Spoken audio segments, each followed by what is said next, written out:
नमस्कार, मैं डॉक्टर सपना बंसल आप सभी का स्वागत करती हूँ एक पहल जिंदगी के नाम। आज इस कार्यक्रम में योग दिवस के ऊपर आज हमारे साथ योगाचार्य, वाइस चांसलर महोदय और भी बहुत सारे गणमान्य व्यक्ति हैं। आज का कार्यक्रम बड़ा ही महत्वपूर्ण है क्योंकि प्रोफेसर देवी प्रसाद त्रिपाठी जी जो कि कुलपति हैं उत्तराखंड संस्कृति विश्वविद्यालय से हमारे साथ इस कार्यक्रम में हैं। डॉक्टर ईश्वर भारद्वाज जी जो कि डीन एकेडमिक हैं देव संस्कृति विश्वविद्यालय उत्तराखंड से, वो भी हमारे साथ हैं। डॉक्टर अशोक कुमार आर्य जी रस्तोगी जी जो कि एसोसिएट प्रोफेसर हैं राजनीतिक विज्ञान विभाग में, आप भी हमारे इस कार्यक्रम में हैं। साथ ही साथ श्री मधुसूदन अग्रवाल जी जो किसी परिचय के मोहताज नहीं है, राष्ट्रीय अध्यक्ष है मानव अधिकार संरक्षण समिति के और भी कई सारी संस्थाओं से जुड़े हुए हैं। साथ ही साथ हमारे साथ में योगा आचार्य डॉक्टर पूनम सिंह जी हैं जो कि योग मंथन की सचिव भी हैं और विभिन्न सारी कई सारी संस्थाओं से जुड़ी हुई है। तो मैं आप सभी का स्वागत करती हूँ आज के इस कार्यक्रम में जिसका टॉपिक है कि कोरोना काल में योग का क्या महत्व है। और कहते भी हैं कार्यक्रम की यदि शुरुआत प्रार्थना से हो तो शायद कार्यक्रम में जितने भी विघ्न होते हैं वो दूर हो जाते हैं। तो मैं आमंत्रित करना चाहूंगी डॉक्टर पूनम सिंह जी को। धन्यवाद डॉक्टर सपना जी, और मुझे इस कार्यक्रम का हिस्सा बनाने के लिए बहुत बहुत धन्यवाद। आज मेरे लिए बहुत ही कह सकती हूँ कि शुभ दिन है कि इतने बड़े गणमान्य व्यक्तियों के साथ मुझे आज ये मत साझा करने का अवसर प्राप्त हो रहा है। और आपको बहुत बहुत धन्यवाद और बधाई भी कि आप इस विषय पे इतना अच्छा काम कर रही हैं पिछले 45 दिन से। तो जैसा आपने कहा कि कार्यक्रम की शुरुआत हम प्रार्थना के साथ करते हैं, तो आइए सभी लोग, क्योंकि हम सभी यहाँ एकत्रित हुए हैं 7वां अंतर्राष्ट्रीय दिवस मनाने के लिए, तो शरीर को सीधा रखेंगे, गर्दन सीधी, कंधे पीछे की ओर और दोनों हाथों को प्रार्थना की मुद्रा में ले आइए। सामने देखते हुए बहुत ही कोमलता से आंखों को बंद कर लें। 3 बार पवित्र ओम की ध्वनि का जाप करेंगे। पवित्र ओम की ध्वनि जिससे इस सृष्टि का निर्माण हुआ, और उसी नाद को आज हम अपने भीतर महसूस करेंगे जब हम 3 बार ओम का उच्चारण करेंगे। तो श्वास भरिए।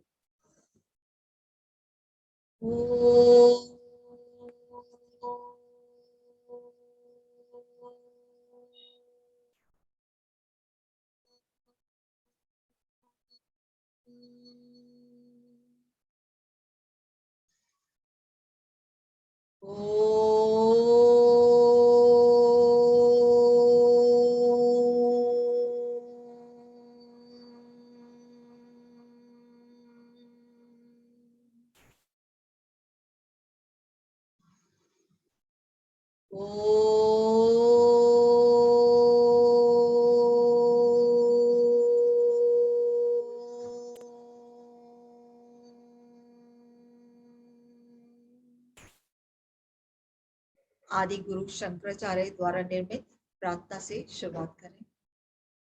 प्रातस्मरामि हृदि संस्फुरदात्मतत्त्वम् सच्चित् सुखं परमहंस गतिं तुरीयम् यत् स्वप्नजागरः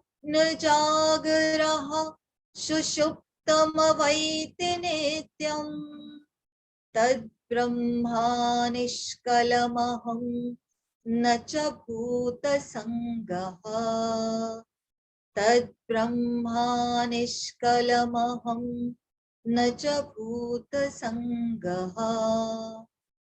धीरे से सिर को झुका लें, अपने भीतर स्थित ईश्वरीय अंश को नमन करें और धीरे से हाथों को नीचे ले आएं और आंखों को खोल लीजिए। एक बार पुनः आप सभी को 7वें अंतर्राष्ट्रीय योग दिवस की बहुत बहुत हार्दिक शुभकामनाएं। ये जो योग की ज्योति आज डॉक्टर सपना जी की वजह से आपके भीतर प्रज्वलित हो रही है, जो सभी में होती है, लेकिन जब हम उस रोशनी को आपस में बांटते हैं तो एक वो विशाल, जिसे कहते हैं कि सूर्य बन जाता है। तो आज वो ही हमारा प्रयास है। मेरा बोलने का समय 15 मिनट है और विषय है कि कोरोना के समय में योग का क्या महत्व है या योग की सार्थकता क्या है। तो उससे पहले अगर हम ये बात करें कि ऐसी क्या चीजें आज हम सभी लोग जानते हैं कि हमें जल्दी चाहिए, हमें जल्दी परिणाम की आवश्यकता होती है कि हमें जल्दी करना है। तो उसके लिए अगर हम योग की बात करें तो सबसे पहले महर्षि पतंजलि, उन्होंने वेदों में जो बिखरा हुआ योग का ज्ञान था उसको एक योग सूत्र में कंपाइल किया, एक जगह इकट्ठा किया, 195 सूत्र, और उसको 4 भागों में उन्होंने बांटा, जिसे पतंजलि योग सूत्र कहते हैं या पतंजलि योग दर्शन भी कहते हैं। उसमें जो दूसरा सूत्र है वही लिखा है योगस्य चित्त वृत्ति निरोधः, योग के द्वारा चित्त की वृत्तियों का निरोध होता है। इस कोरोना के समय में हम शारीरिक कष्ट में तो थे ही थे, लेकिन जब पोस्ट कोविड कोरोना के पश्चात जो मानसिक तनाव और जो भय और घबराहट और एंजाइटी, वो सारे जो लक्षण थे जो कि दवाई से ठीक नहीं हो सकते, वो केवल योग और आयुर्वेद की सहायता से ही ठीक हो सकते हैं।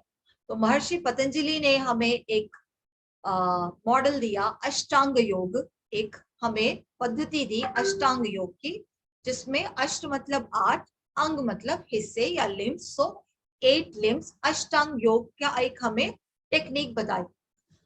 होता क्या है कि हम भूल जाते हैं, जो चीज हमें आसानी से मिल जाती है या जो फ्री में मिल जाती है उसको हम भूल जाते हैं, और जो चीज फ्री में मिलती है उसकी हम बेकदरी करते हैं। लेकिन अभी कोरोना ने हमें सिखा दिया कैसे नमस्ते करना है, कैसे हमें अपनी जड़ों से दोबारा जुड़ना है। तो मैं सिर्फ आप लोगों को एक बहुत ही, जिसे कहते हैं, अगर उसको हमने अपना लिया ना तो हमें और कुछ चीज करने की जरूरत नहीं है। अष्टांग योग ये एक वृक्ष की भांति है। अष्टांग योग में 8 चीजें हैं, यम, नियम, आसन, प्राणायाम, प्रत्याहार, धारणा, ध्यान और समाधि। ठीक, हम आसन पे भाग जाते हैं, हम प्राणायाम पे भाग जाते हैं और बिना प्रत्याहार धारणा के हम समाधि पर जाना चाहते हैं। लेकिन आज मैं जिस विषय पे बात करना चाहती हूँ वो है यम और नियम। अगर हम सही ढंग से यम और नियम का भी पालन करें तो कोरोना क्या, इस धरती पर ऐसी कोई बीमारी नहीं है, चाहे वो शारीरिक हो या मानसिक हो, जिसको हम नियंत्रित नहीं कर सकते हैं। तो वो 5 यम क्या है? यम समझ लीजिए एक बहुत बड़े विशाल इमारत की यम और नियम उसकी नींव है। यम और नियम हमें बताते हैं आपको क्या करना है और आपको क्या नहीं करना है। तो पहला यम है अहिंसा, जो कि ये बताता है आपको हिंसा नहीं करनी, ना शारीरिक, ना मानसिक, ना स्वयं के प्रति, ना दूसरों के प्रति। दूसरा यम है सत्य। सत्य यानी कि हमें झूठ नहीं बोलना है। अब ये सारे जो यम और नियम है ना, ये देखिए तो ये सार्वभौमिक है। चाहे झूठ बोलना हमारे यहाँ भी गलत है, चाहे आप अमेरिका में चले जाएं या अफ्रीका में चले जाएं, वहां पे भी गलत है। ऐसा नहीं है कि सत्य सिर्फ भारतीय लोग बोलेंगे, बाहर के लोग नहीं बोलेंगे। किसी भी काल, कोई उम्र का इस पे नहीं होता कि बच्चा झूठ बोल सकता है, बड़ा झूठ नहीं बोलेगा। तो सत्य, हमेशा ट्रुथफुल रहना। तीसरा जो हमारा यम है अहिंसा, सत्य, अस्तेय, चोरी ना करना। चाहे वो चोरी कार्य की चोरी हो या कोई चीज आपने बिना पूछे से किसी से उठा ली, वो भी स्ते में आता है। स्ते का उल्टा अस्ते, यानी कि चोरी ना करना। फिर जो बहुत महत्वपूर्ण है ब्रह्मचर्य। ब्रह्मचर्य का ये अर्थ बिल्कुल नहीं है कि आप अविवाहित रहें तभी आप ब्रह्मचर्य का पालन कर सकते हैं। ब्रह्मचर्य का बहुत सरल अर्थों में अर्थ है ब्रह्म में विचरण करना। हमेशा हम ये सोचते रहे कि हम उस ईश्वरीय, उस परम सत्ता का अंश है, हम उसकी संतान है, तो हमसे कभी भी कोई गलत कार्य होगा ही नहीं। और 5वां है अपरिग्रह, जिसको आज हमने कोरोना टाइम में बहुत, क्योंकि कई लोगों ने आपदा को अवसर बना लिया, बुरा अवसर बना लिया, ऑक्सीजन की ब्लैक मार्केटिंग की, दवाइयों को रोक लिया। अपरिग्रह मतलब जितनी आवश्यकता है उतना ही आपको उस चीज का इस्तेमाल करना है, बाकी दूसरों को देना है, अन्यथा संग्रह नहीं करना। ये हमारे यम हो गए। अब हमारे 5 नियम। यम होते हैं जो कि दूसरों के लिए और समाज के लिए क्या हमारे कर्तव्य हैं।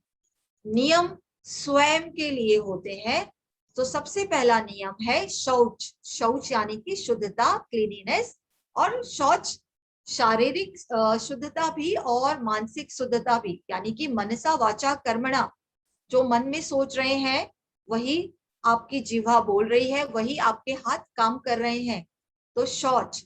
संतोष यानी कि आपने अपना कार्य 100% किया, आपने अपना पूरा कर्मयोग अच्छे से किया, आपने अपना एफर्ट अच्छे से किया। अब उसका परिणाम क्या है, उस पर हमें शोक या विलाप नहीं करना कि हमने तो इतना किया, हमें नहीं मिला। उसमें और हमें सोचना है कि क्या गलती हुई। तो यानी कि हमें संतोषी बनना है। अन्यथा बहुत ज्यादा धन एकत्रित हो जाए मेरे पास, ये सारी चीजें हो जाए, तो वो असंतोष हमें नहीं करना है। तो शौच, संतोष, फिर तप।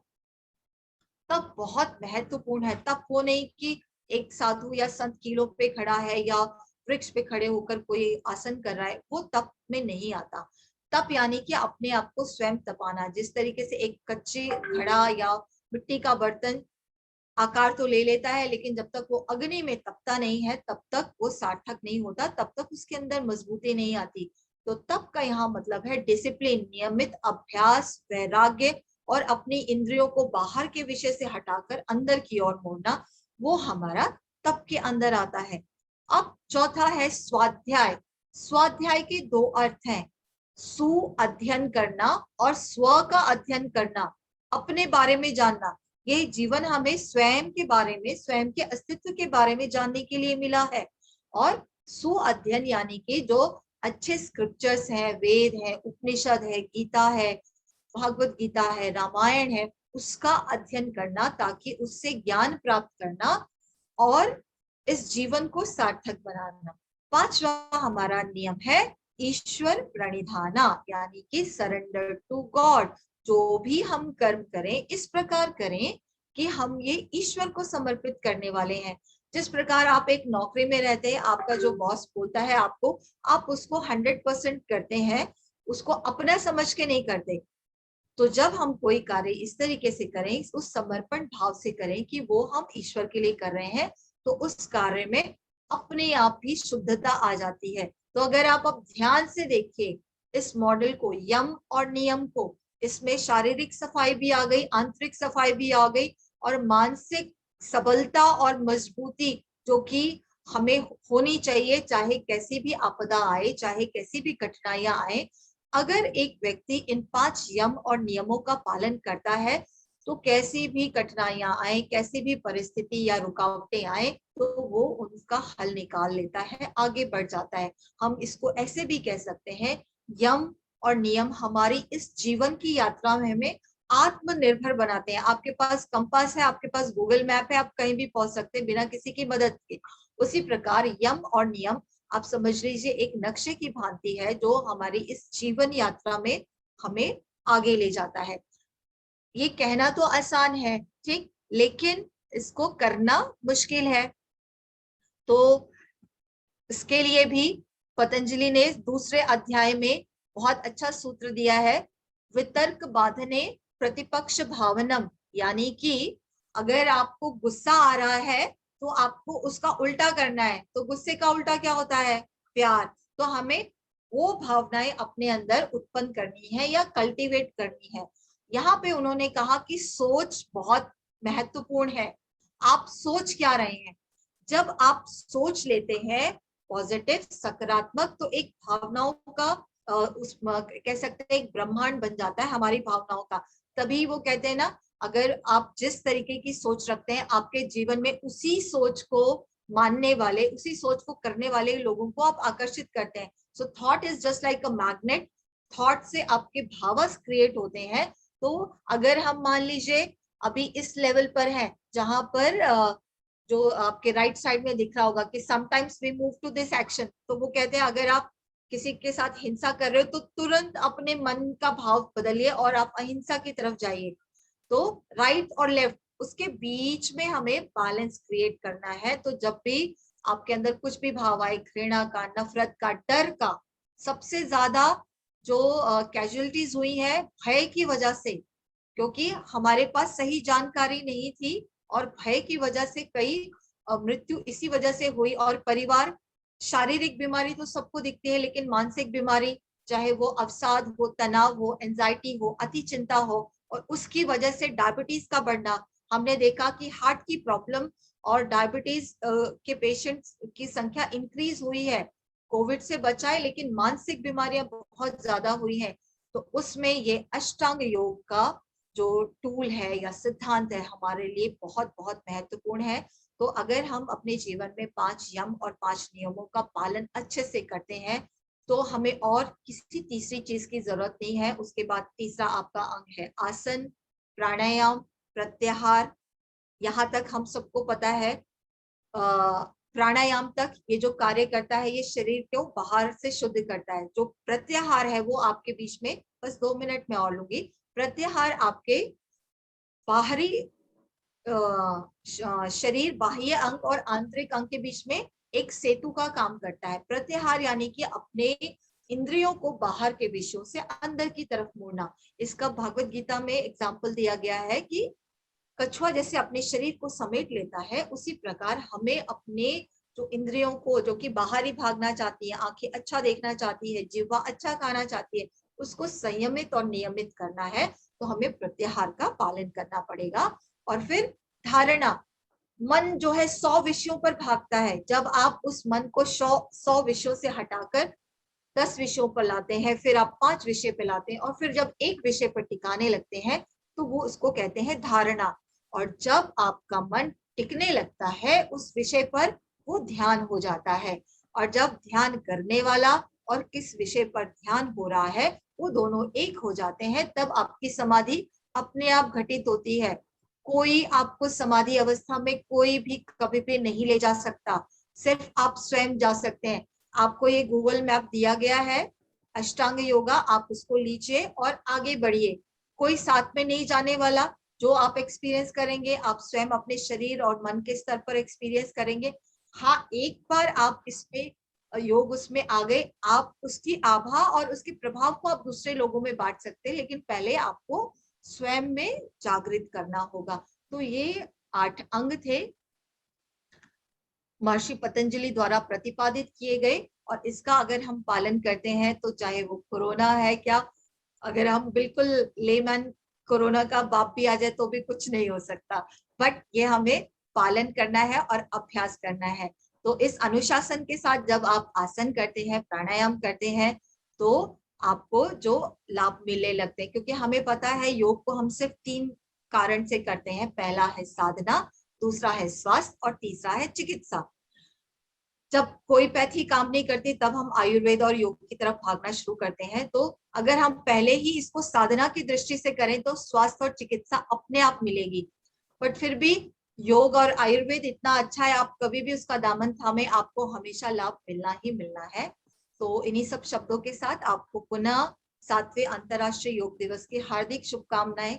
21 जून पूरे वर्ष का सबसे बड़ा दिन होता है, इसीलिए इसको 21 जून पर मनाया जाता है। और उसी तरीके से आप दीर्घायु हो, आप हमेशा खुश रहें, आपका परिवार खुश रहे। और जो इस साल की थीम है घर पर रहें, योग करें और स्वास्थ्य में आत्मनिर्भर बने। तो मैं पुनः धन्यवाद करती हूँ डॉक्टर सपना जी का कि मुझे आज आपने बोलने का अवसर दिया। बहुत बहुत धन्यवाद।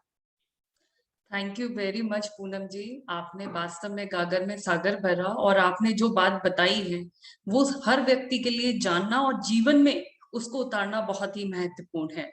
क्योंकि आज योग से ही आप निरोग रह सकते हैं। बड़े बड़े साइंटिस्ट, बड़ी बड़ी रिसर्च ने भी ये साबित कर दिया है कि योग के माध्यम से आप अपने शरीर को, अपने आप को स्वस्थ रख सकते हैं। तो आइए इस कार्यक्रम की गति को थोड़ा सा और आगे बढ़ाते हैं। हमारे साथ में डॉक्टर अशोक कुमार रस्तोगी जी हैं, जो कि एसोसिएट प्रोफेसर हैं राजनीतिक विज्ञान विभाग से। मैं बहुत मान और सम्मान के साथ में उनको आमंत्रित करना चाहूंगी कि वो अपने वक्तव्य को रखिए। जी, डॉक्टर अशोक रस्तोगी जी। धन्यवाद। लगभग समय कितना है? कितना समय? 10 मिनट्स। धन्यवाद बहुत बहुत आदरणीय सपना जी। मैं इस पावन अंतर्राष्ट्रीय योग दिवस के उपलक्ष्य में एक पहल जिंदगी के नाम इस कार्यक्रम में बहुत बहुत अभिनंदन करता हूं। हमारे मध्य उत्तराखंड संस्कृत विश्वविद्यालय के आदरणीय कुलपति प्रोफेसर देवी प्रसाद त्रिपाठी जी उपस्थित हैं।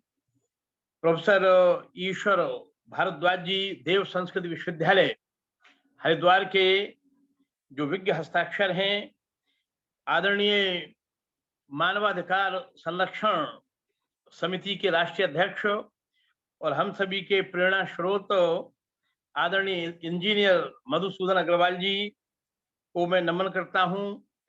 बहुत ही सुंदर समन्वय कार्यक्रम का बहुत ही सफल, व्यवस्थित और प्रेरक संचालन कर रही डॉक्टर सपना बंसल जी समाज सेवी और प्राध्यापिका हैं और योग के विषय में बहुत ही शिष्टता के साथ, विशिष्टता के साथ गहन और सूक्ष्म विवेचन करने वाली योग संस्था की सचिव डॉक्टर पूनम सिंह जी उपस्थित हैं। और जहां तक फेसबुक के माध्यम से, यूट्यूब चैनल के माध्यम से और इस सोशल मीडिया के माध्यम से जिन विज्ञ हस्ताक्षरों तक, महानुभावों तक इस वाणी का प्रसारण हो रहा है, दृश्य और प्रदर्शन का, उन सबको मैं नमन करता हूं, प्रणाम करता हूं। बहुत अच्छा विषय कोरोना काल में योग के विषय को लिया गया है।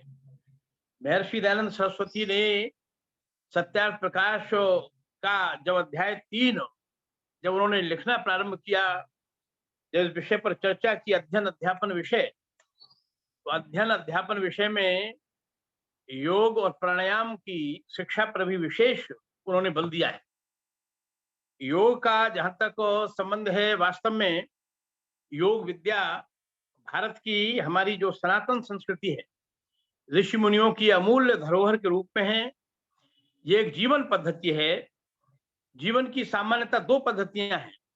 एक पद्धति है योग पद्धति, जो निरोग को, स्वास्थ्य को, पवित्रता को, जीवन पर्यंत जिसका संबंध सुख और आनंद से है, उस पर केंद्रित है।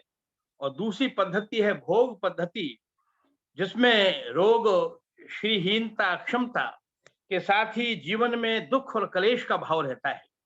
ऐसी 2 पद्धतियां हैं। भारत की संस्कृति में स्वाभाविक रूप से योग पद्धति को ही प्राथमिकता प्रदान की गई है। हमारे वैदिक साहित्य में अन्न में कोश, प्राण में कोश, मनो में, विज्ञान में व आनंद में, ऐसे 5 कोशों का उल्लेख आया है, वर्णन आया है। इन सबका संबंध अष्टांग योग से है, योग दर्शन से है। योग विद्या का हमारे जीवन में बहुत ही महत्वपूर्ण स्थान है। ये जो विद्या है वो मनुष्य का शारीरिक, मानसिक व आध्यात्मिक अर्थात सर्वांगीण विकास करने का एक सरल व सफल माध्यम है। योग में जीवन से ही एक उक्ति सार्थक और चरितार्थ होती है, वो है योग युक्त मानव और रोग मुक्त मानव, अर्थात योग युक्त विश्व, रोग मुक्त विश्व। तभी ये स्वप्न साकार हो सकता है। जहां तक योग शब्द का संबंध है, योग शब्द बड़ा व्यापक है। संसार में ऐसा कुछ भी नहीं है जो योग के बिना हो। सब कुछ योग में है।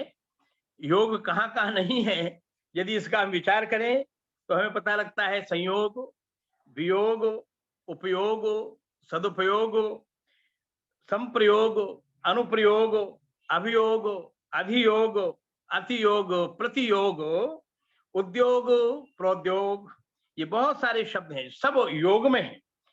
नर और मादा के योग से शरीर का निर्माण होता है। शरीर और आत्मा के योग से जीवन होता है। आत्मा और परमात्मा के योग से परमानंद अर्थात मोक्ष का आनंद प्राप्त होता है। जीवन के जो 4 पुरुषार्थ, जब संध्या करते हैं हम तो आता है हे ईश्वर दयानिधे भवत कृपया अनेन जप उपासनादि कर्मणा धर्म अर्थ काम मोक्षाणाम सद्या सिद्धि भवेन्ना। तो जो मोक्ष का जो परम आनंद है वो भी योग मार्ग से ही है। अर्थात जब परमात्मा और आत्मा का योग होता है, सम्मिलन होता है, तो परमानंद की अनुभूति होती है। तो ऐसा एक योग का स्वरूप है। जल और वायु के योग से जलवायु बनती है। अग्नि और जल के योग से बाष्प बनता है, ऊर्जा बनती है। और इस प्रकार से भौतिक योग विज्ञान हो चाहे अध्यात्म विज्ञान हो, कोई भी क्षेत्र हो, सब में योग का ही प्राधान्य। आज पूरे विश्व में योग शिखर पर प्रतिष्ठित हो रहा है। 7वां अंतर्राष्ट्रीय योग दिवस है और इस अंतर्राष्ट्रीय योग दिवस की जो यात्रा थी वो 21 जून 2015 में प्रारंभ हुई। लगभग आज विश्व के, मैं समझता हूं 90% देश, बल्कि 100% ही कहा जा सकता है, आज पूरे विश्व में योग का संचार हुआ है। तो योग की अभूतपूर्व क्रांति ये भारतीय संस्कृति की एक प्रकार से एक सफलता है, उसका प्रचार और प्रसार है। योग हमारा जो हताश जीवन है, कहीं यदि निराशा है तो उसमें आशा की एक किरण बन करके योग का उदय होता है। भारत तो वास्तव में बाहुबल से नहीं, बल्कि उसमें भी कहीं पीछे नहीं है, वरन योग बल से ही सारे संसार को जीत सकता है। स्वस्थ भारत से ही स्वस्थ विश्व का निर्माण होगा। ये योग का एक अभूतपूर्व कार्य है। योगस्य वृत्ति निरोधा, योगस्य चित्त वृत्ति निरोधा। महर्षि पतंजलि कहते हैं, जैसा कि पूनम जी ने उल्लेख किया था, कि चित्त की वृत्तियों का निरोध ही योग है। तो चाहे किसी भी प्रकार का असाध्य रोग हो, व्यक्ति किसी भी प्रकार से उससे पीड़ित हो, चाहे शारीरिक, मानसिक या आध्यात्मिक क्षेत्र हो, यदि उसमें शांति की तलाश करनी है तो उसका मार्ग योग से ही होकर के निकलता है। एक योगी समाज में आमूल चूल परिवर्तन कर सकता है। मेरा ये जो भाव है वो मुख्यमंत्री योगी जी से नहीं है इस समय। एक योगी का जो जीवन है, योग में जीवन यदि है तो ना अपराध रहेगा, ना भ्रष्टाचार होगा, हिंसा रहे तो समाज होगा जिसमें सकारात्मक, गुणात्मक हो, तमाम प्रकार की जो श्रेष्ठताएं हैं, रचनात्मक जो प्रतिभाएं हैं, आभाएं हैं, उन सब का निर्माण होगा। ये योग मार्ग के द्वारा ही हो सकता है। योग मार्ग से ही आतंकवाद, जातिवाद, क्षेत्रवाद और तमाम प्रकार के उन्माद और संकीर्ण मनोवृत्तियों से हमें मुक्ति मिल सकती है। योग से ही आज विश्व शांति का और विश्व के कल्याण का मार्ग प्रशस्त हो सकता है। योग के द्वारा ही असाध्य रोगों का, आर्थिक तंगी व बदहाली से त्रस्त लोगों के जीवन का, जो दवाओं को प्राप्त नहीं कर पा रहे हैं, वो योग के माध्यम से ही अपनी इम्यूनिटी पावर को बढ़ा करके, अपनी आंतरिक शक्ति को बढ़ा करके तमाम प्रकार के रोगों से मुक्ति पा सकते हैं। वास्तव में योग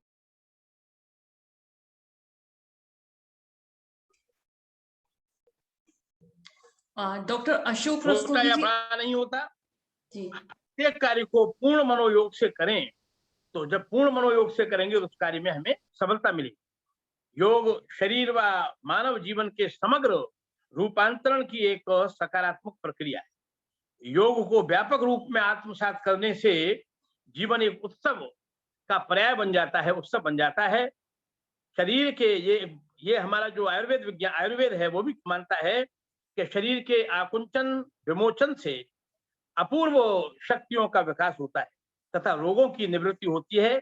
आसन एवं प्राणायाम के द्वारा हम अपने शरीर की ग्रंथियों और मांसपेशियों में आकुंचन, प्रसारण तथा शिथिलीकरण की प्रक्रिया को अपना करके अपने शरीर के आरोग्य को बढ़ा सकते हैं।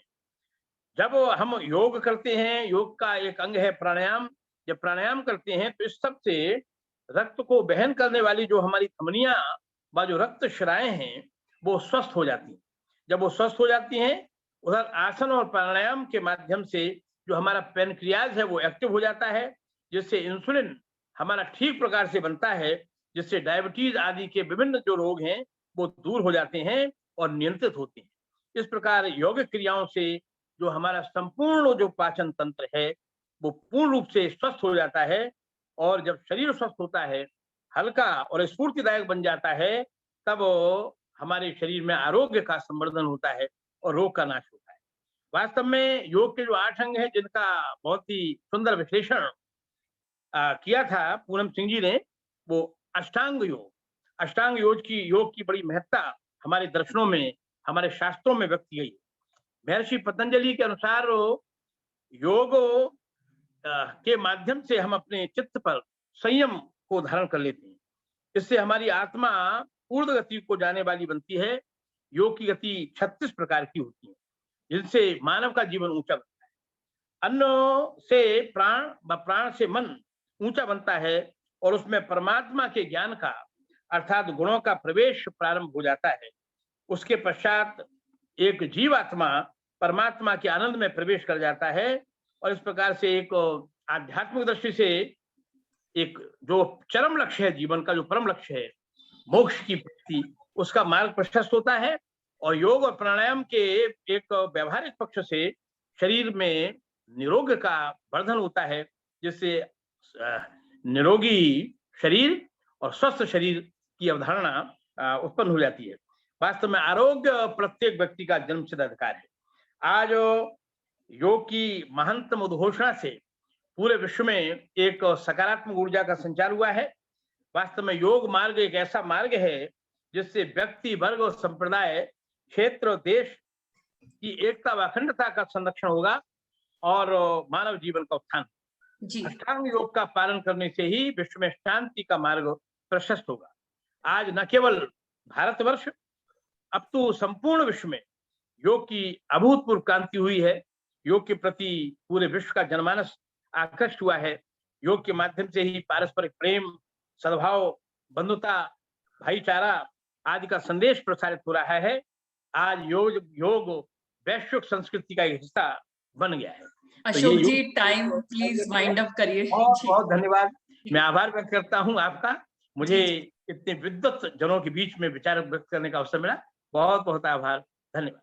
बहुत बहुत धन्यवाद। बहुत ही अच्छी आपने जानकारी दी। नो डाउट ऐसा लग रहा था कि आपको और सुने, लेकिन समय की अपनी मर्यादा होती है। और हमारे साथ में आज प्रोफेसर देवी प्रसाद त्रिपाठी जी भी हैं, और साथ ही साथ डॉक्टर ईश्वर भारद्वाज जी, जो कि डीन एकेडमिक हैं देव संस्कृति विश्वविद्यालय उत्तराखंड से।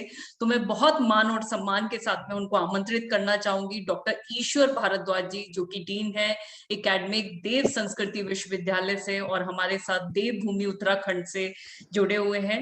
बहुत बहुत स्वागत है सर आपका, और हमारे लिए सौभाग्य की बात है कि आज इस मंच पर आपने आके हमें गौरवान्वित किया जी। ओम, आवाज आ रही है? जी आ रही है जी। ओम यो भूतं च भव्यं च सर्वं यस्सादितिष्ठति सर्यस्य च केवलं तस्मै ज्येष्ठाय ब्रह्मणे नमः। ओम शन्नो मित्रः शं वरुणः शन्नो भवत्वर्यम् शन्न इन्द्रो बृहस्पतिः शन्नो विष्णुरुक्रमः। नमो ब्रह्मणे नमस्ते वायो त्वमेव प्रत्यक्षं ब्रह्मासि त्वामेव प्रत्यक्षं ब्रह्म वदिष्यामि ऋतं वदिष्यामि सत्यं वदिष्यामि तन्मामवतु तद्वक्तारमवतु अवतु मामवतु वक्तारम्। ओम शांति शांति शांति।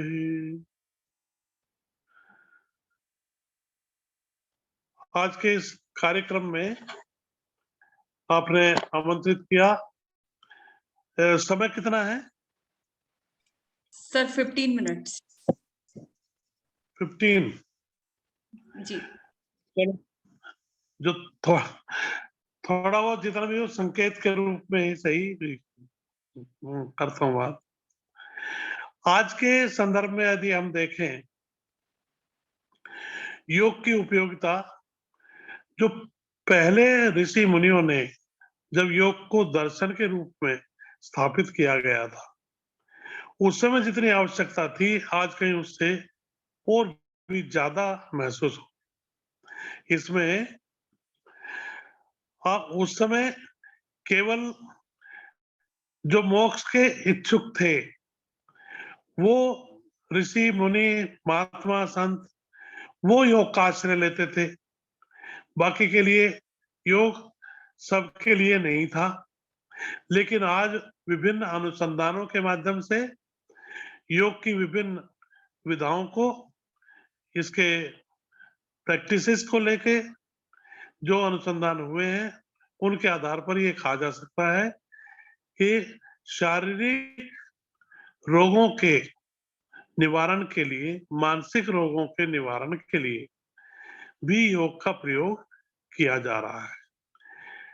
आयुर्वेद का सिद्धांत है स्वस्थ से स्वास्थ्य रक्षणम आतुरस्य विकार प्रशमनम। जो स्वस्थ है वो स्वस्थ बना रहे, और जो बीमार किसी कारण से हो जाए तो उसके रोग का निवारण भी हो जाए। यही उद्देश्य योग का भी है।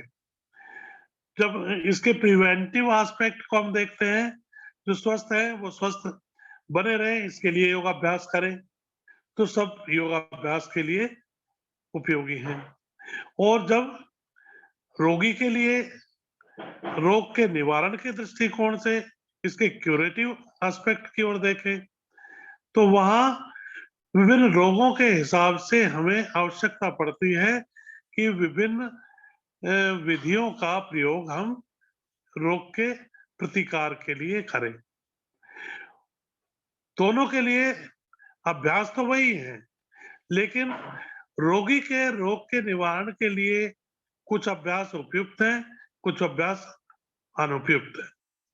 तो वहां ये देखना हमें कि इस रोग में ये अभ्यास लाभदायक है तो उसी का प्रयोग करें, और अगर स्वस्थ है तो वो योग की सभी प्रैक्टिस कर सकता है, उसके लिए कोई रुकावट नहीं।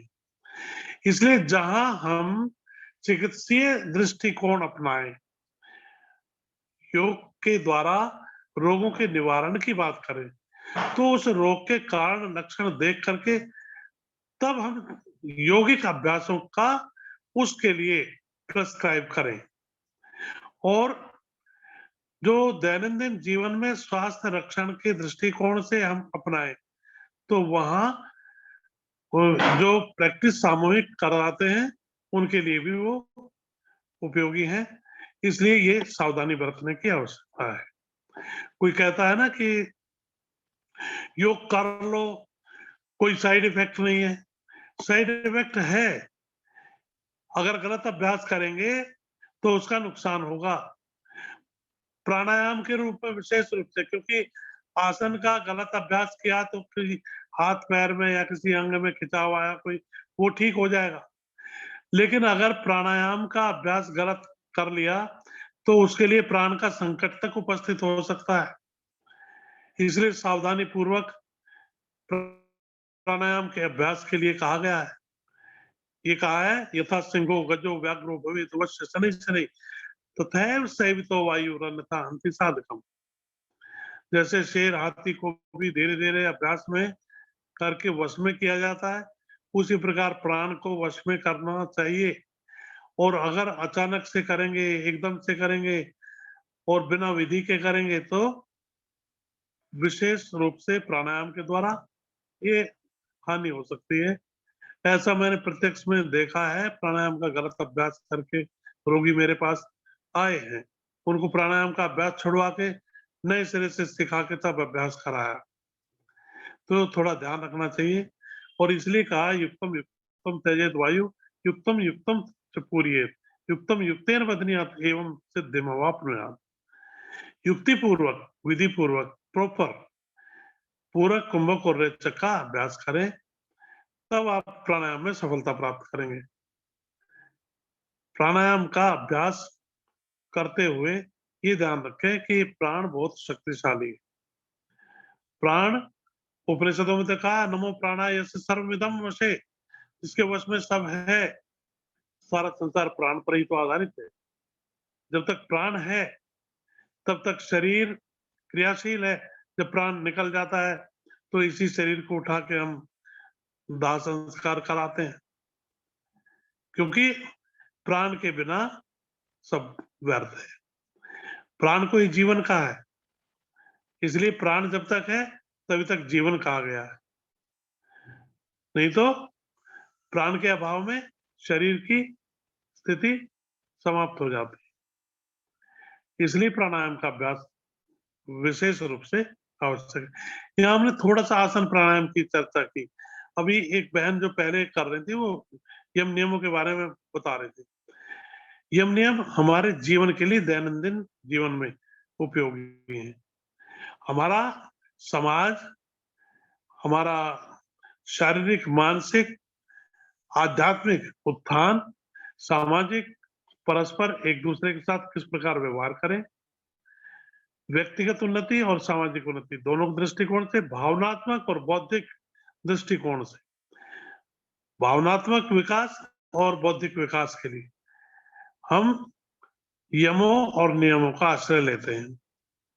जहां 5 यम की बात की है, अहिंसा, सत्य, अस्तेय, ब्रह्मचर्य, परिग्रह, और 5 नियमों की बात भी की है, शोच, संतोष, तप, स्वाध्याय और परिणाम। दोनों को साथ साथ पालन करना है, अकेले की जरूरत नहीं है। कहीं ये सोचे कि हम यमों का पालन करें, नियमों का पालन करें, या दोनों को साथ साथ लेकर के चलना है।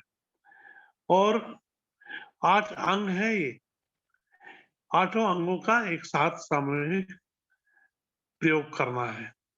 यम नियम आसन प्राणायाम प्रत्याहार धारणा ध्यान और समाधि का अभ्यास एक साथ करना है। ये इसके लिए ये नहीं कि पहले इसका करेंगे फिर इसका करेंगे, तब हम समग्र विकास की ओर बढ़ेंगे, समग्र स्वास्थ्य की प्राप्ति की ओर बढ़ेंगे। शारीरिक स्वास्थ्य के संरक्षण के लिए आसन प्राणायाम मुद्रा षटकर्म की क्रियाएं, इनका सबका उपयोग है। समय बहुत कम है इसलिए मैं ज्यादा यहाँ वर्णन करूंगा तो इसी में समय निकल जाएगा। मैं ये बात करूं तो हमारा जो चारित्रिक मूल्यांकन आज हम करें तो हम अपने आप को कहीं भी नहीं पाते। इसी देश भारत की महर्षि मनु ने बात की थी, एतद्देश प्रसूतस्य सकाशाद अग्र जन्म ने स्वयं चरित्रम शिक्षेरम पृथ्व्याम सर्व मानवा। पृथ्वी के संपूर्ण मानव समाज के लिए ये कहा था कि इस भारत देश के जो मनीषी हैं उनके सानिध्य में रहकर अपने चरित्र का निर्माण करें, उनसे शिक्षा लें और उस शिक्षा के माध्यम से अपने आप को चारित्रिक दृष्टि से ऊंचा उठाएं।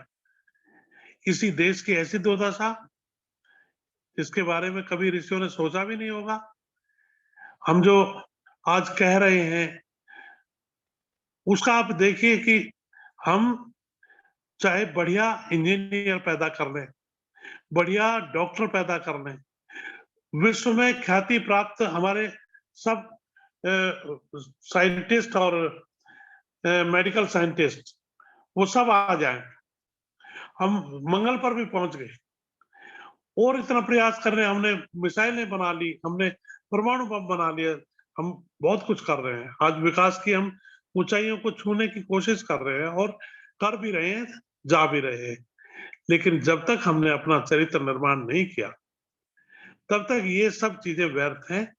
हमारा अपना अस्तित्व भी संकट में है उसके बिना। ऋषियों ने जिस वैल्यू एजुकेशन की स्थापना हमने की थी वो समाप्त प्राय है। ऐसा तो नहीं है कि बिल्कुल समाप्त है, लेकिन समाप्त प्राय इसलिए कह रहा हूं कि अधिकांश में इन चीजों के प्रति आज लगाव नहीं रहा। केवल जहां हम बात करते हैं सर्विस करेंगे या बिजनेस करेंगे, वहां उद्देश्य होता है केवल अर्थोपार्जन, और उस अर्थोपार्जन से जो हम अपनी आवश्यकताओं की, केवल आवश्यकता नहीं वैभव की चीजों को खरीद करके उससे सुख प्राप्ति के लिए हम प्रयासरत रहते। लेकिन ये ध्यान रहे कि इस वैभव में, इस सुख के साधनों में सुख नहीं है, सुख तो अपने अंदर है। उसकी अनुभूति जो सड़क पर सारा दिन मजदूरी करके, पत्थर तोड़ के, उस मजदूरी के पैसे से आटा खरीद के रोटी बना के खा के चैन से सो जाता है, वो आज मुकेश अंबानी को नींद नहीं आती। मुकेश अंबानी हमारे यहाँ सबसे धनी व्यक्ति हैं, लेकिन पूछ के देखिए उनसे क्या चैन से सो पाते हैं? नहीं, वो सुख के साधन सब जुटा सकते हैं, उसके पास कोई कमी नहीं है, लेकिन वो चैन की नींद, वो सुख की नींद, वो जो मजदूर चैन से सो के प्राप्त करता है वो नहीं मिलती।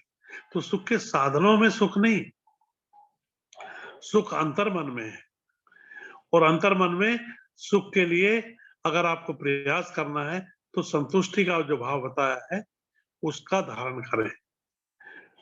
संतोष एवं पुरुषस्य परम निधानम, संतोष पुरुष का सर्वोत्तम धन है। ये कहा गोधन गजधन वाजधन और रतन धन खान, जब आवत संतोष धन सब धन दोनों समान।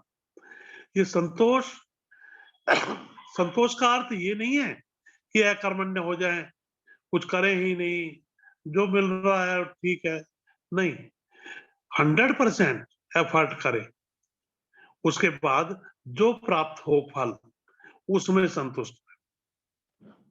हम करते तो क्या 100% तो करते नहीं, 70% एफर्ट करेंगे, 100% फल की इच्छा करेंगे। ये कैसे संभव है?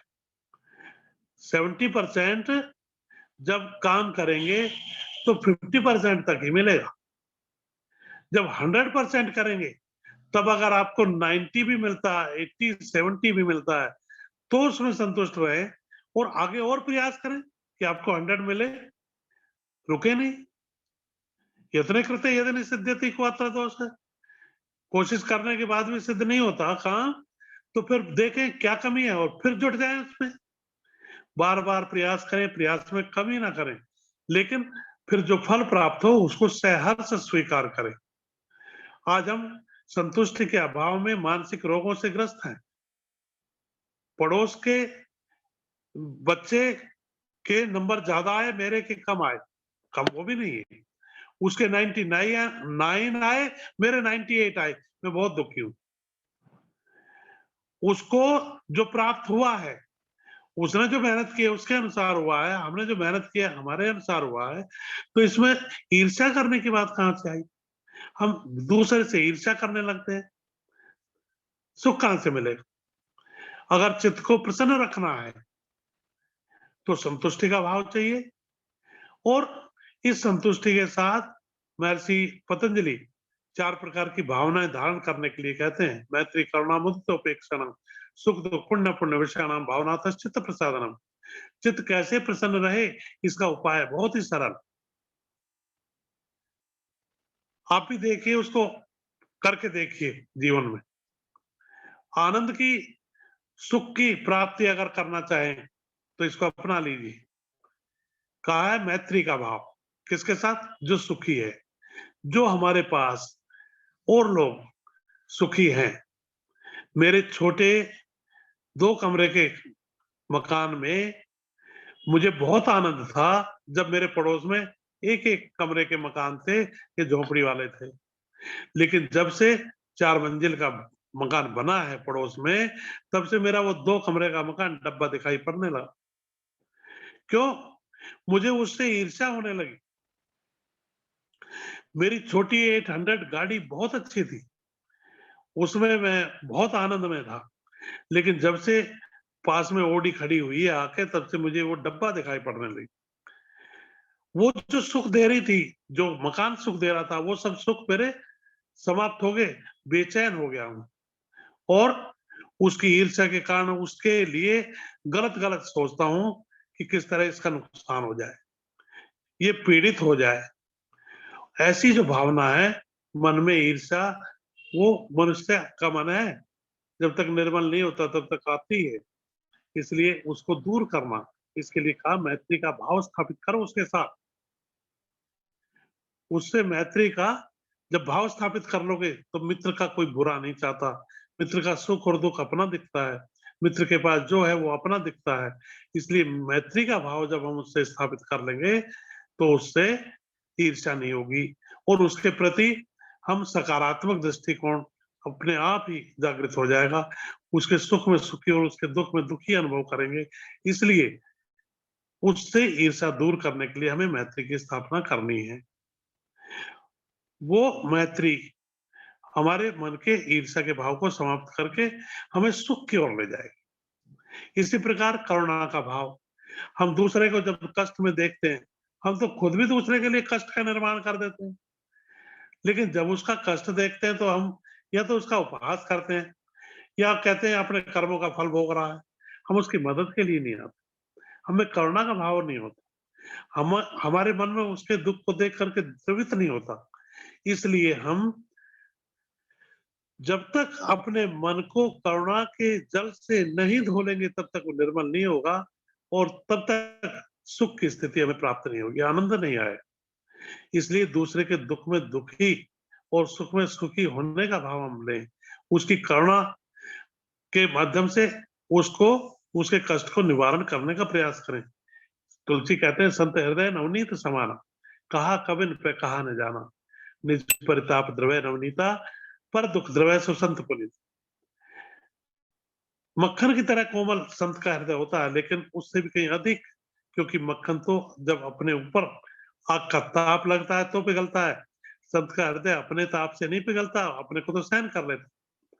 लेकिन जब दूसरे का ताप लगता है, दूसरे का दुख संत के हृदय में आता है, तो करुणा से द्रवीभूत होकर पिघल जाता है और उसके दुख का निवारण करने के लिए सतत प्रयत्नशील हो उठता है। ऐसा जब करुणा का जल हमारे अंदर आ जाएगा तो हमारा चित्त निर्मल हो जाएगा और आनंद की अनुभूति करने लगेगा। तीसरा कहा है मुदिता, प्रसन्नता।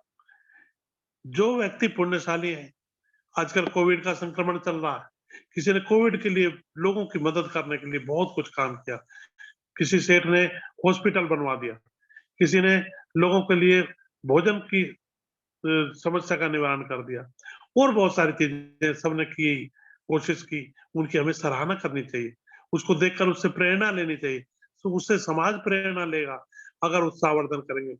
जब हम उसमें भी मीनमेट निकालते हैं, हम खुद तो करते नहीं, उसमें कमी निकालते हैं। उसने सेठ ने अपने पिता के नाम से ये कोविड संक्रमण के लिए हॉस्पिटल बना दिया, उसने धर्मशाला बना दिया, उसने ये कर दिया, उसने वो कर दिया, वेंटिलेटर भेज दिए।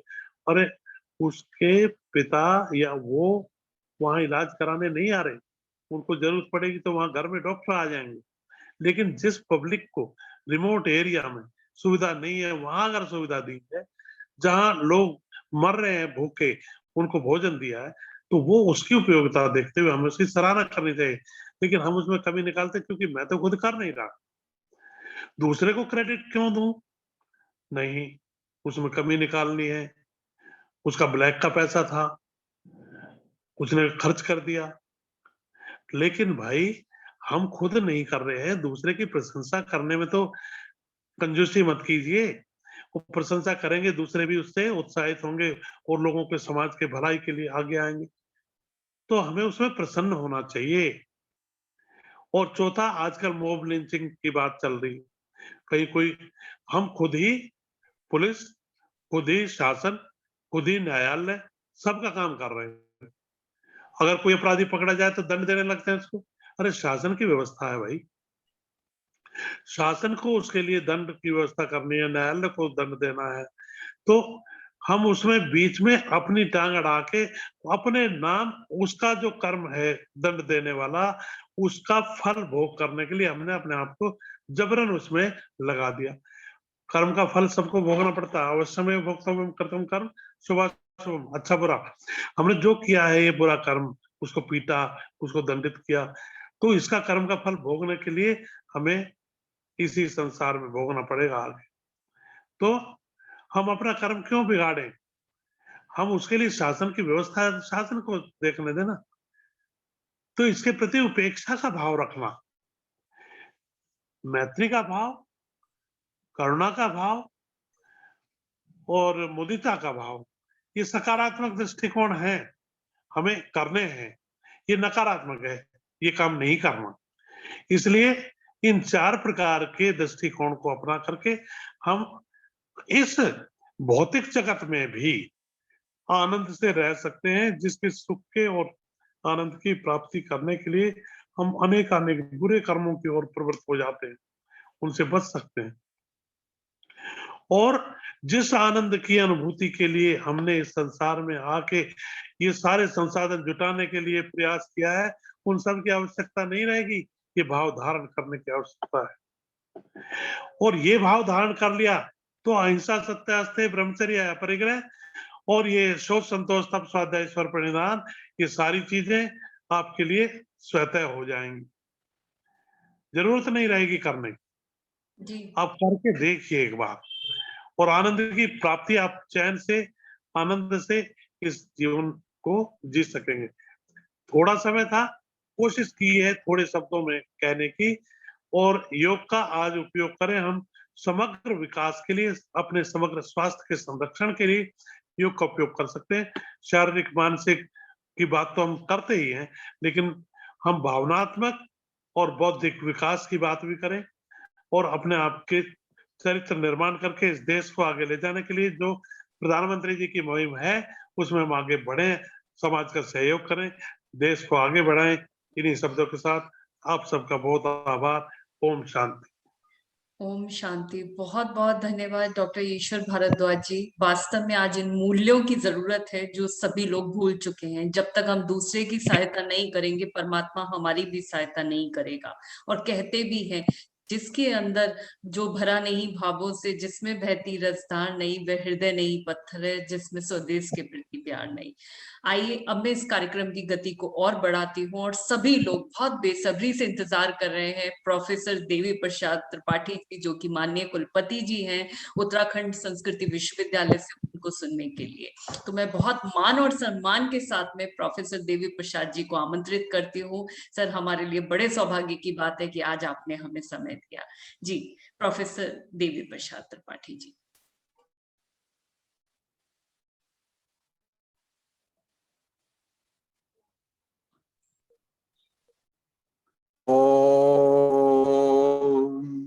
अचिंत्य व्यक्त रूपाय निर्गुणाय गुणात्मने सप्त जगदाधार मूर्तये ब्रह्मणे नमः। गुरुर्ब्रह्मा गुरुर्विष्णु गुरुर्देवो महेश्वर गुरु साक्षात् ब्रह्म तस्मै श्री गुरवे नमः। कि इस दिव्य पावन कार्यक्रम में उपस्थित मुख्य वक्ता के रूप में योग के प्रतिमूर्ति और विद्यालयों में योग विषय को सर्वप्रथम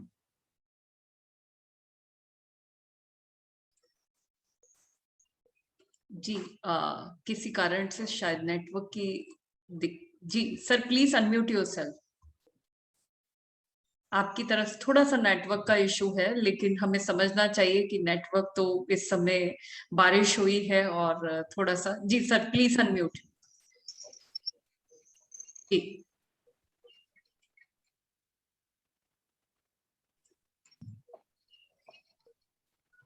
हाँ, तो मैं इस कार्यक्रम में उपस्थित प्रोफेसर जिन्होंने अभी अपनी अनुभूति और योग के मूल सिद्धांतों का प्रणयन किया, इस कार्यक्रम में दूसरे अतिथि के रूप में पधारे, जिनका व्याख्यान बहुत सुंदर हुआ, डॉक्टर अशोक कुमार आर्य जी।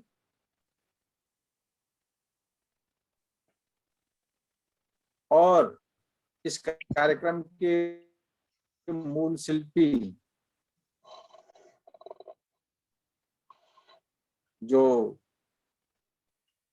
मानव कल्याण समिति के अध्यक्ष हैं और एक अच्छे शिक्षाविद, एक अच्छे मानव के रूप में जो मानवाधिकारों के लिए सतत प्रयत्नशील रहते हैं और समाज में इस दुरूह विषयों को कैसे पहुंचाया जाए, इसके लिए भी वो बहुत अनुभव रहते हैं।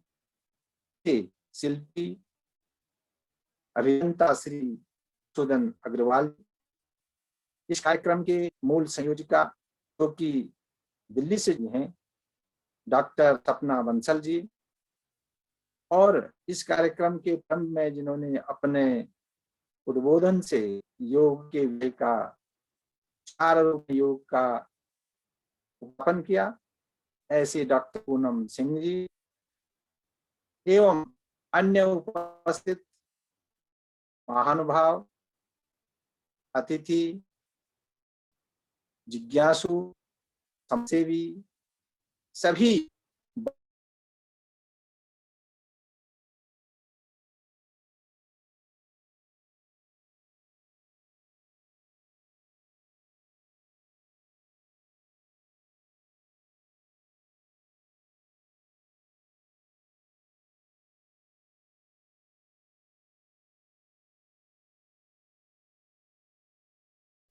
मैम आपका माइक म्यूट है। जी, जी, सर आपकी साइड में थोड़ा नेटवर्क का इशू है।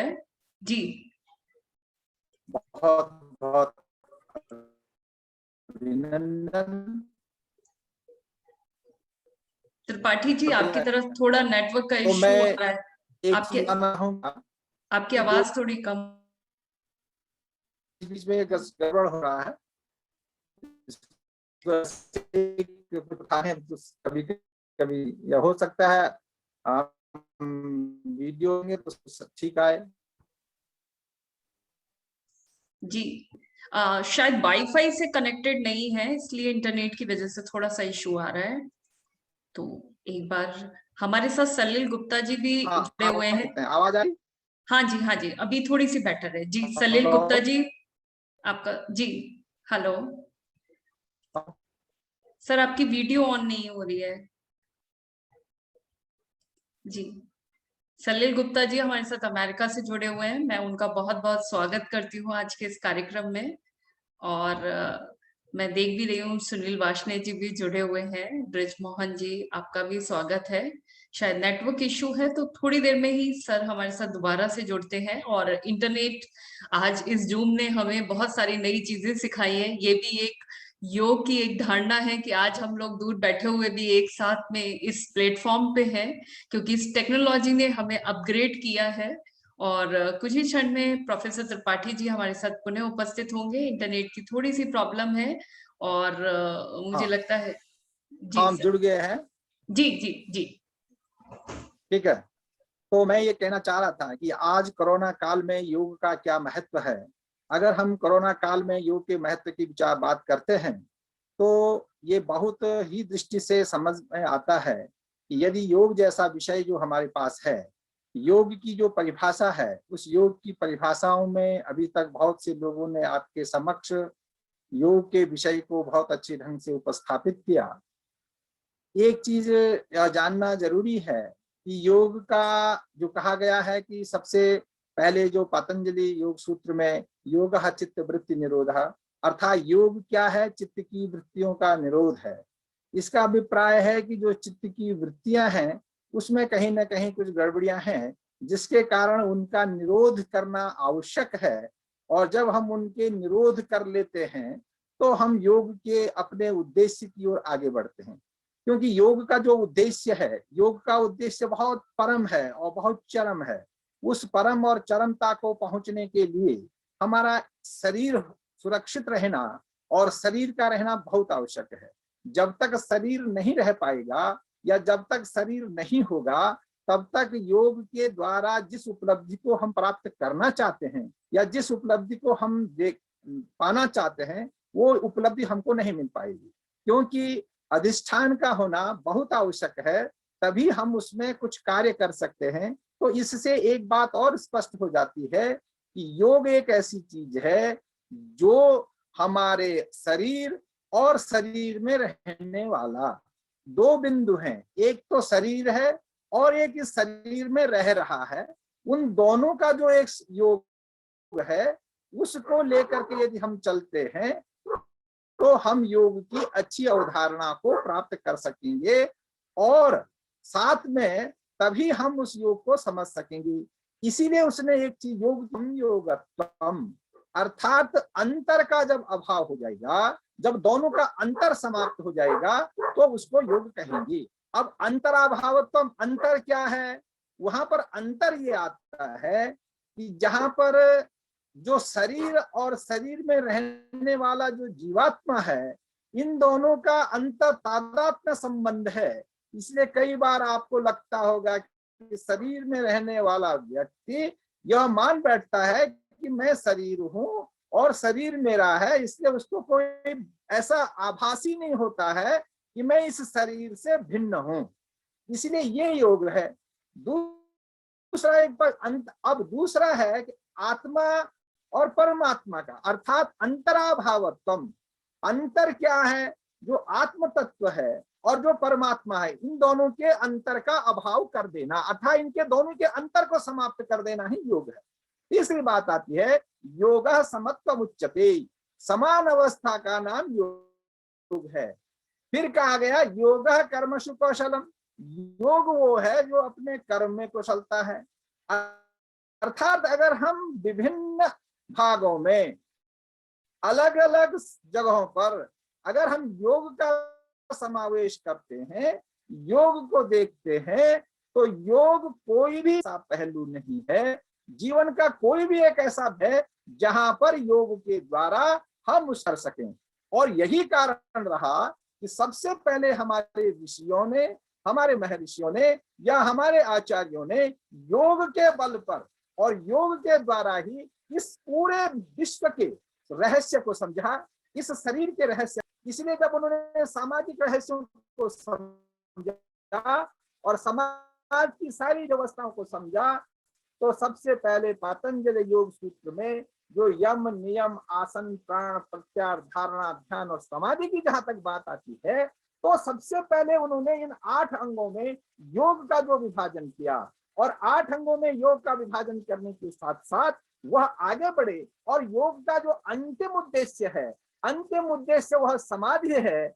और समाधि में भी जाकर के क्यों, क्या समाधि में क्या करना है, तो समाधि में जाकर के उन बिंदुओं का और उन वस्तुओं का और उन चीजों का ज्ञान करना है जो हमारे परम उद्देश्य के लिए हमको आवश्यक है।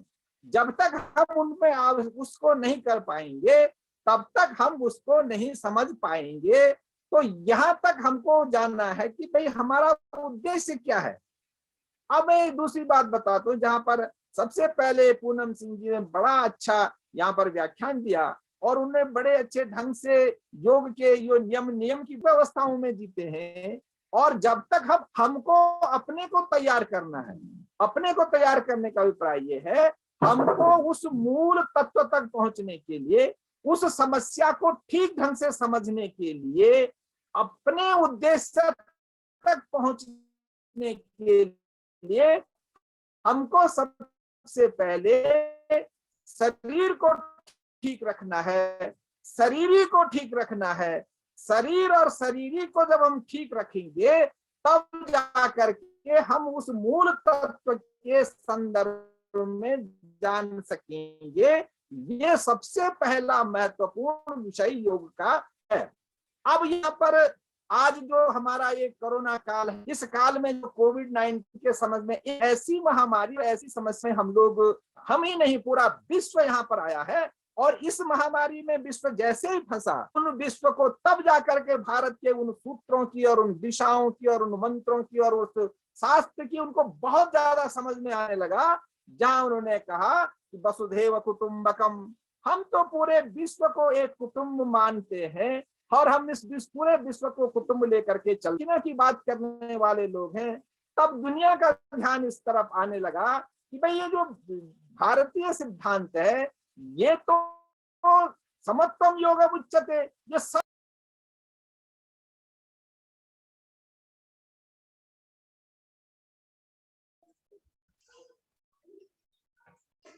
जी, आज नेटवर्क का काफी इशू है, लेकिन सर ने बिल्कुल सही बताया कि योग का महत्व महत्वपूर्ण है आज पूरे विश्व में।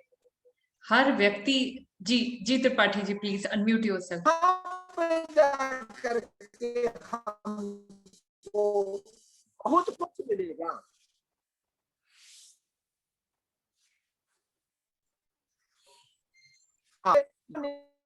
नियम, आसन, तो यम और नियम। अब आज एक नई समस्या है कि बहुत यम नियम इतने कठिन हैं, कठिन इस रूप में है, देखने के लिए तो बहुत सरल है कि भाई, जैसे बहन पूनम जी ने बहुत अच्छी बात कही कि भाई एक अहिंसा है और एक सत्य है, अस्तेय है, ब्रह्मचर्य है और अपरिग्रह है। अगर हम इसमें से एक को भी अगर समझने की बात करें, अहिंसा, अहिंसक होना अपने में बहुत कठिन है। कैसा अहिंसक होना? मनसा वाचा कर्मणा, हम मन से किसी के विषय में हम अकल्याण न सोचें, तब हम अहिंसक होंगे। वाणी, अपने वाणी से किसी को हम गलत न बोलें, तब हम अहिंसक होंगे। और मनसा वाचा कर्मणा, और कर्म के द्वारा तो हम अहिंसक होना नहीं। तो ये 3 चीजों को जब हम परंतु ये कितना कठिन है। ठीक है, हम कर्म के द्वारा अहिंसक होने में काफी कुछ कोशिश करेंगे, किसी को मारेंगे नहीं, किसी को अपने हाथ, कोशिश कर सकते हैं कि अपने कर्मेंद्रियों के द्वारा किसी को कष्ट न पहुंचाया जाए। परंतु हमारी जो कर्मेंद्रिय और ज्ञानेंद्रियों के द्वारा किसी की हिंसा नहीं हो रही है, उसको तो हम रोकने का प्रयास करेंगे। परंतु यदि हम अंतरात्मा, जो हमारे अंतःकरण है, अंतःकरण में है मन, बुद्धि, चित्त, अहंकार, इसके द्वारा भी हमको अहिंसक होना होगा। जब हम मन, बुद्धि, चित्त, अहंकार से अहिंसक हो जाएंगे, तब हम अहिंसा का ठीक ठीक परिपालन कर पाएंगे। ये भी बड़ा कठिन नियम है। परंतु योग का जो सबसे महत्वपूर्ण बात बताई, अभ्यासेन योग, अभ्यास के द्वारा हम योग को साध सकते हैं। इसलिए योग में सबसे बड़ी प्रक्रिया का नाम है अभ्यास करना और निधिध्यासन करना। जो अभ्यास और निधिध्यासन वहां एक ऐसी प्रक्रिया है जिसके माध्यम से हम बहुत सी बुराइयों पर अपना नियंत्रण पा सकते हैं और उन बुराइयों पर नियंत्रण पा करके हम आगे निकल सकते हैं। तो इसी प्रकार सत्य भी है। अगर हम आज के पक्ष में सत्य क्या कहना चाहिए, हर व्यक्ति को सत्य बोलना चाहिए, परंतु क्या हम हर बिंदु पर सत्य बोलते हैं? सत्य किसको कहना चाहिए? अगर इस बिंदु पर भी हम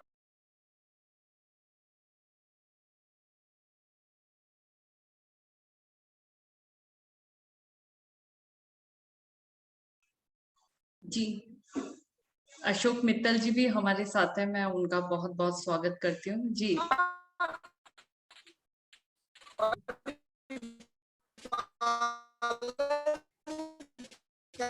सर, आपकी तरफ नेटवर्क की बहुत दिक्कत आ रही है, आपकी आवाज सुनाई नहीं दे रही है।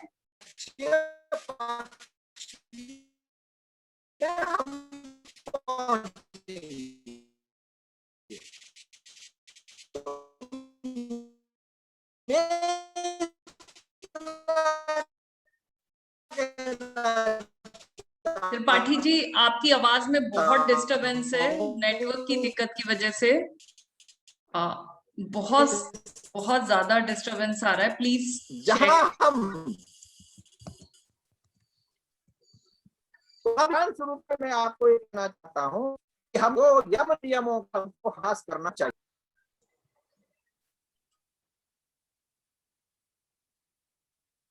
तो हमारी आवाज थोड़ा सा बेटर है, मुझे लग रहा है शायद वाईफाई से कनेक्टेड नहीं है, इसलिए इतनी प्रॉब्लम आ रही है।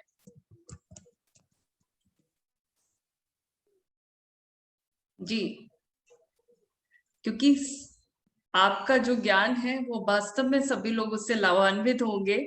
तो मेरी आपसे रिक्वेस्ट है कि एक बार आप अपना इंटरनेट कनेक्शन देख लीजिए, जिससे कि सभी लोग आपको सुन सके। और मैं देख भी रही हूँ कि डॉक्टर अशोक जी और डॉक्टर ओपी अग्रवाल जी, सलिल गुप्ता जी, सभी लोग इंतजार कर रहे हैं आपको सुनने के लिए। जी, तो एक बार आप अपना इंटरनेट एक बार चेक कर लेंगे तो I think that would be fine.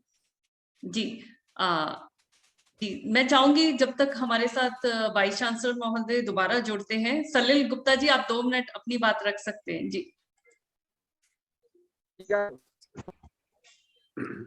नमस्कार।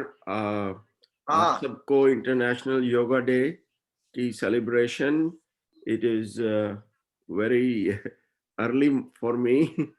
It's only 2:35 in the morning here in Orlando, and I'm very happy to join today. And I will waiting to listen to all the esteemed leaders that Sapna ji has collected. Dhanyavad. Thank you very much. Thank you very much. Right now in America 2 p.m. but he is still associated with us. It's a proud privilege. So Professor DP Tripathi ji, it's my request, please check your, yes, he is a very knowledgeable, and Ashok Mittal ji also associated with us. मैं आपका बहुत बहुत स्वागत करती हूँ। जी, internet connection की problem हर जगह है, आज बारिश भी हुई है, उसकी वजह से भी थोड़ी सी दिक्कत हो सकती है। जी जी, professor Tripathi ji, yes, over to you sir. जी, तो मैं इतना ही कहना चाहता हूं कि आज के संदर्भ में जब हम योग की बात करते हैं कि योग के द्वारा हम अपने जो वृत्तियां हैं, अगर उन वृत्तियों पर हम नियंत्रण कर सकें तो योग चित्त वृत्ति निरोध का जो सबसे महत्वपूर्ण पक्ष है, उन वृत्तियों का और उन चीजों का यदि हम अपने में नियंत्रण कर सके तो हमको बहुत ज्यादा और बहुत अधिक लाभ होगा। क्योंकि शरीर को स्वस्थ रखने के लिए हमारे को आसन और कुछ रूप में प्राणायाम, इन दोनों की आवश्यकता होती है कि हम शरीर को स्वस्थ रख सकते हैं। परंतु शरीर को स्वस्थ रखने के पहले हमको यदि अपनी वृत्तियों को स्वस्थ रखना है, यदि अपनी वृत्तियों को हमको ठीक रखना है, तो उसमें हमको यम नियम का अभ्यास करना होगा। जब तक हम यम नियम का अभ्यास नहीं करेंगे और जब तक हम यम नियम के अभ्यास के प्रति अगर अग्रसर नहीं होंगे तो हमारी वृत्तियां ठीक नहीं हो पाएंगी। कारण क्या है कि ये जो सारा शरीर है, ये शरीर हमारा सबसे पहले अन्नमय कोश है। अन्नमय कोश को ठीक रखने के लिए हमको अपना अन्न ठीक रखना होगा, अपना खान पान ठीक रखना होगा। जब हमारा अन्नमय कोश व्यवस्थित हो जाएगा, अन्नमय कोश को ठीक रखने के साथ साथ हम जब उसको व्यवस्थित करके आगे बढ़ेंगे, तब हमारा प्राणमय कोश ठीक होगा। बिना अन्नमय कोश के हम प्राणमय कोश को ठीक नहीं कर पाएंगे। और यही आज कारण होता है कि हम प्राणायाम के द्वारा अपने प्राणमय कोश को ठीक करने का प्रयास तो करते हैं, परंतु प्राणमय कोश के पहले जब हमारा अन्नमय कोश ठीक नहीं हो पाता है, हमारा अन्न खान पान यदि हमारा ठीक नहीं है, तो हमारा अन्नमय कोश बिगड़ जाता है, तो हमारा प्राणमय कोश भी अपने व्यवस्थित रूप में नहीं आ पाएगा। जब हमारा प्राणमय कोश भी ठीक हो जाता है, तब हमारा मनोमय कोश ठीक होता है। और मनोमय कोश को ठीक करने के लिए तब हम अंतःकरण की ओर जाते हैं, क्योंकि जो मनोमय कोश है, शरीर को और शरीर को ठीक रखने के लिए हमारे पास सबसे पहले अन्नमय कोश, उसके बाद हमारा प्राणमय कोश, और तीसरे नंबर पर हमारा जो मनोमय कोश है। अब ये जो मन की जहां तक हम बात करते हैं, मन के बाद हम अग्रिम अंतःकरण की ओर जाते हैं, जो उस शरीर में बैठा हुआ है। उस तक जब हम मनोमय कोश को ठीक रखते हैं, तब जाकर के हमारा विज्ञानमय कोश ठीक होगा, और विज्ञानमय कोश ठीक होने के बाद हम आनंदमय की तरफ जा सकते हैं। कितनी चीजें आज हमको ठीक करनी है। कोरोना काल की दृष्टि को अगर हम ध्यान में रखते हैं, तो योग का यह प्रारंभिक बिंदु है कि अगर कोई योगी है, कोई योग की साधना को करता है, तो उसमें जब वो यम नियमों को ठीक ढंग से परिपालन करेगा, तो मैं समझता हूं कि आधी से ज्यादा समस्याएं तो उसकी यही समाप्त हो जाएगी। इसलिए कोरोना का बड़ी समस्याएं उसके यहाँ पर उसको छू नहीं पाएंगी। आज सबसे बड़ी समस्या क्या कोरोना काल में हुई, जैसे बहुत से प्रवक्ताओं ने और वक्ताओं ने और जो बहन पूनम ने, इन सब लोगों ने कहा कि भाई जो सबसे बड़ी समस्या इस समय कोरोना काल में आई, वो ये काल में आई कि लोगों में भय व्याप्त हुआ, और भय व्याप्त और असुरक्षा का भाव जो समझ में आया कि सबने ये सोचा कि हमको असुरक्षा हुई। अगर हम अपने यम नियम को देखते, अगर हमारा प्रणिधान, अगर ईश्वर प्रणिधान की हम जहां तक बात करते, भाई जब हमारा अगर हम ईश्वर के प्रणिधान की बात करते, तो हमको घबराहट नहीं होनी चाहिए थी, परंतु वो हुआ। कारण क्या है कि ये हमने कभी सोचा ही नहीं कि भाई ईश्वर या ऐसी कोई सामर्थ्य है जिसके जब हम ध्रुवो मृत्यु, जो जन्म लेता है वो उसको निश्चित जाना है, कब जाना है ये भी उसका लिखा हुआ है। परंतु ये विश्वास मन में रखना और ये विश्वास मन में होना कि ईश्वर प्रणिधान, माने ईश्वर भी एक कोई बिंदु है, उस तरफ हमारा भाव गया ही नहीं।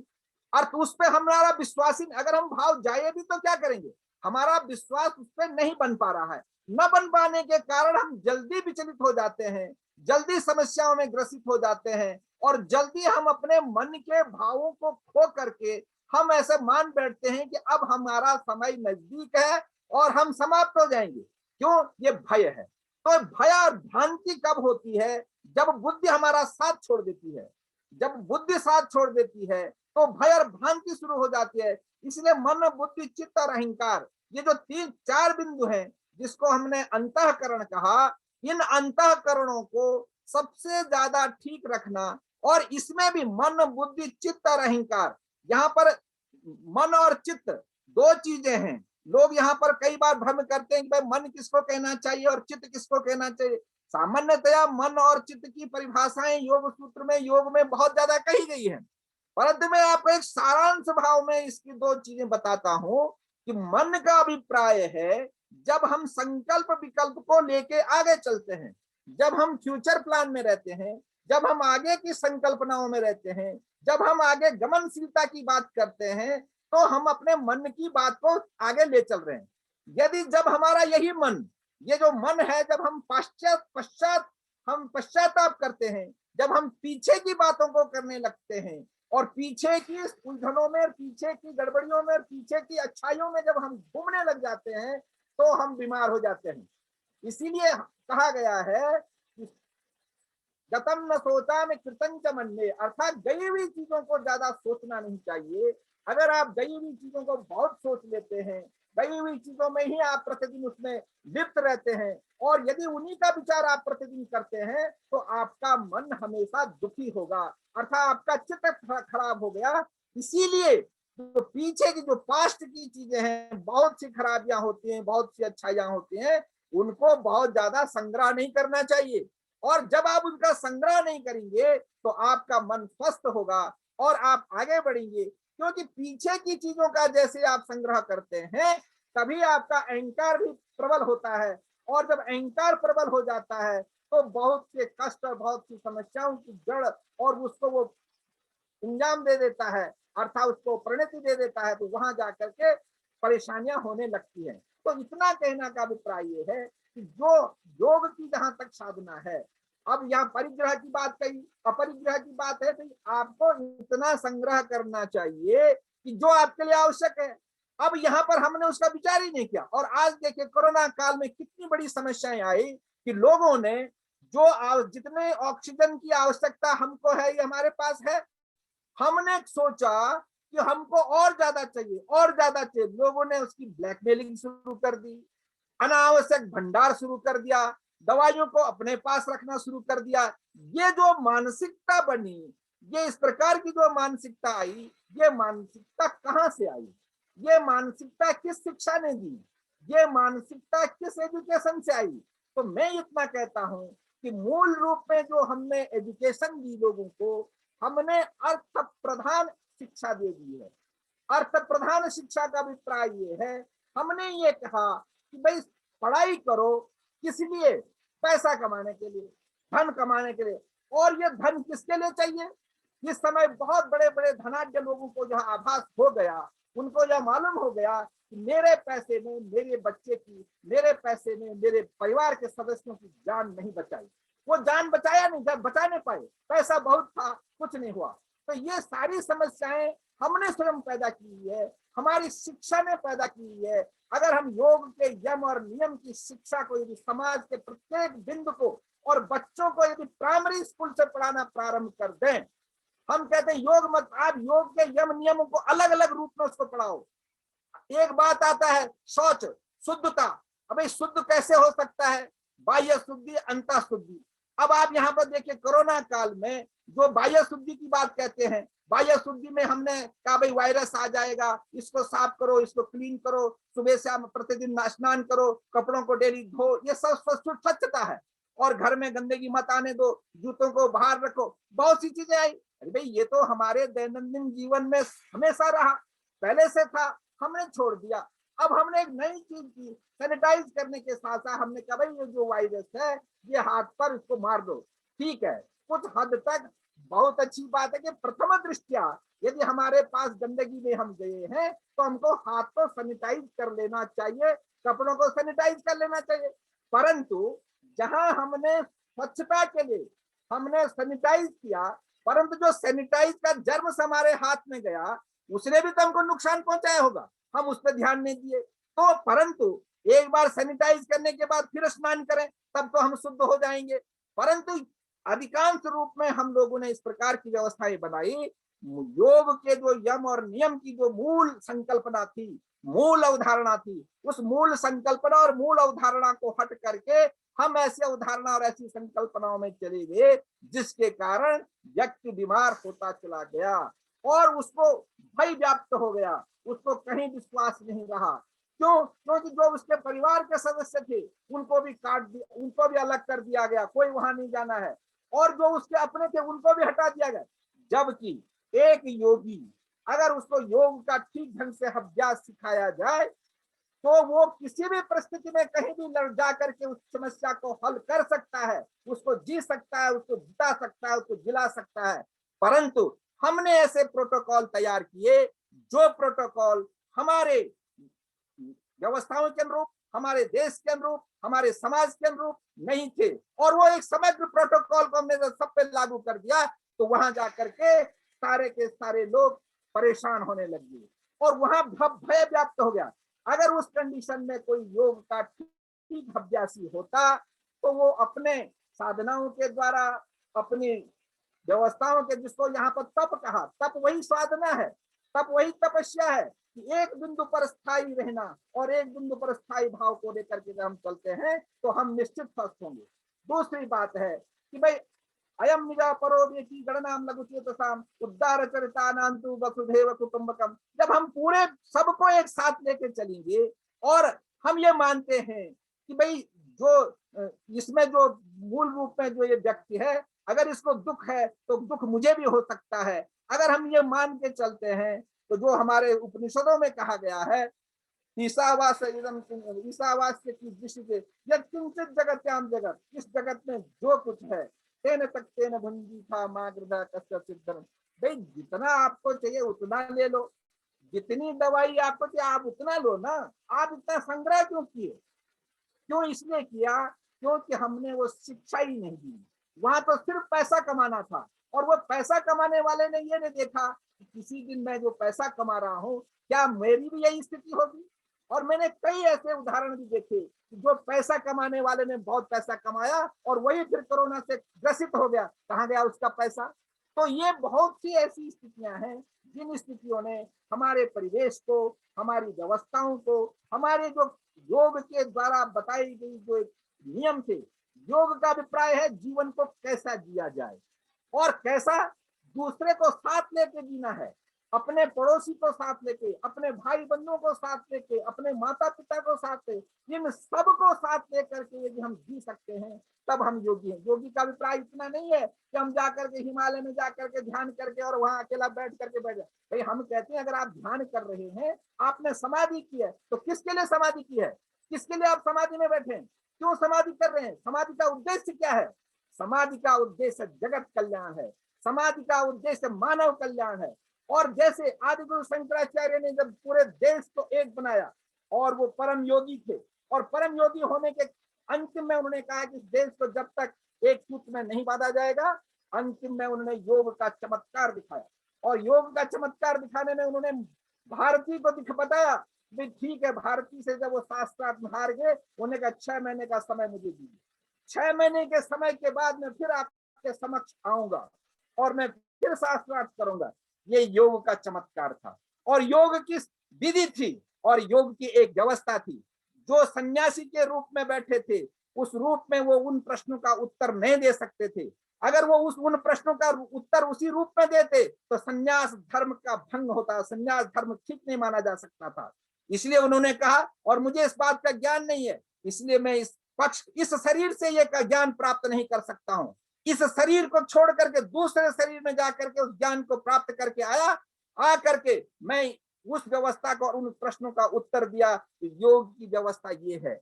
हम व्यक्ति हमेशा एक रहता है क्योंकि जो उसका पुनर्जन्म है वो हमेशा एक रहता है, परंतु ज्ञान प्राप्त करने के लिए हर जीवन में, हर जन्म में वो नया नया शरीर धारण करता है। किस शरीर में, किस जन्म में उसने कौन सा ज्ञान प्राप्त किया, और ये परंपरा निरंतर चलती रहती है जब तक कि वो अपने ईश्वर प्रणिधान करते हुए अंतिम उसमें विलय की बात नहीं करता है। इसीलिए प्रत्येक व्यक्ति को चाहे वो कितना भी जो कर्म करे, जैसे अभी प्रोफेसर भारद्वाज जी ने कहा कि कर्म का फल तो जरूर भोगना पड़ता है, और जब कर्म का फल भोगना पड़ता है तो उसके लिए हमको जन्म भी लेना पड़ेगा। इसीलिए हर जन्म में हमको ये व्यवस्था बना लेनी चाहिए। नहीं तो अगर जो भी जितना भी अगर हम यहाँ अकर्म करेंगे और ऐसे जो कर्म है, जो अकर्मण्य है, जो काम पाप कर्म करेंगे तो उसका फल भी हमको भोगना होगा, और उसको भोगने के लिए फिर हमको जन्म लेना होगा। बिना जन्म लिए वो फल का भोग नहीं होगा, क्योंकि वो शरीर के माध्यम से ही फल का भोग भी भोगना पड़ेगा।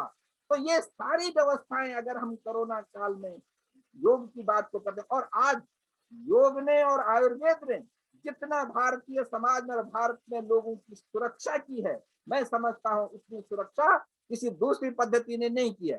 ठीक है, आज भारतीय विद्याओं का, भारतीय शास्त्रों का एक बहुत दृष्टि से विचार करने लायक जरूर है। कारण कहां पर है? जहां हमने कहा जब आज के इस कोरोना कोविड-19 के काल में हमारी जो चिकित्सा पद्धतियां थी, उन चिकित्सा पद्धतियों में आयुर्वेद को हमने अपने जो खान पान घर की व्यवस्थाओं में आयुर्वेद खूब था और आयुर्वेद के कारण बहुत से लोगों का जीवन बचा।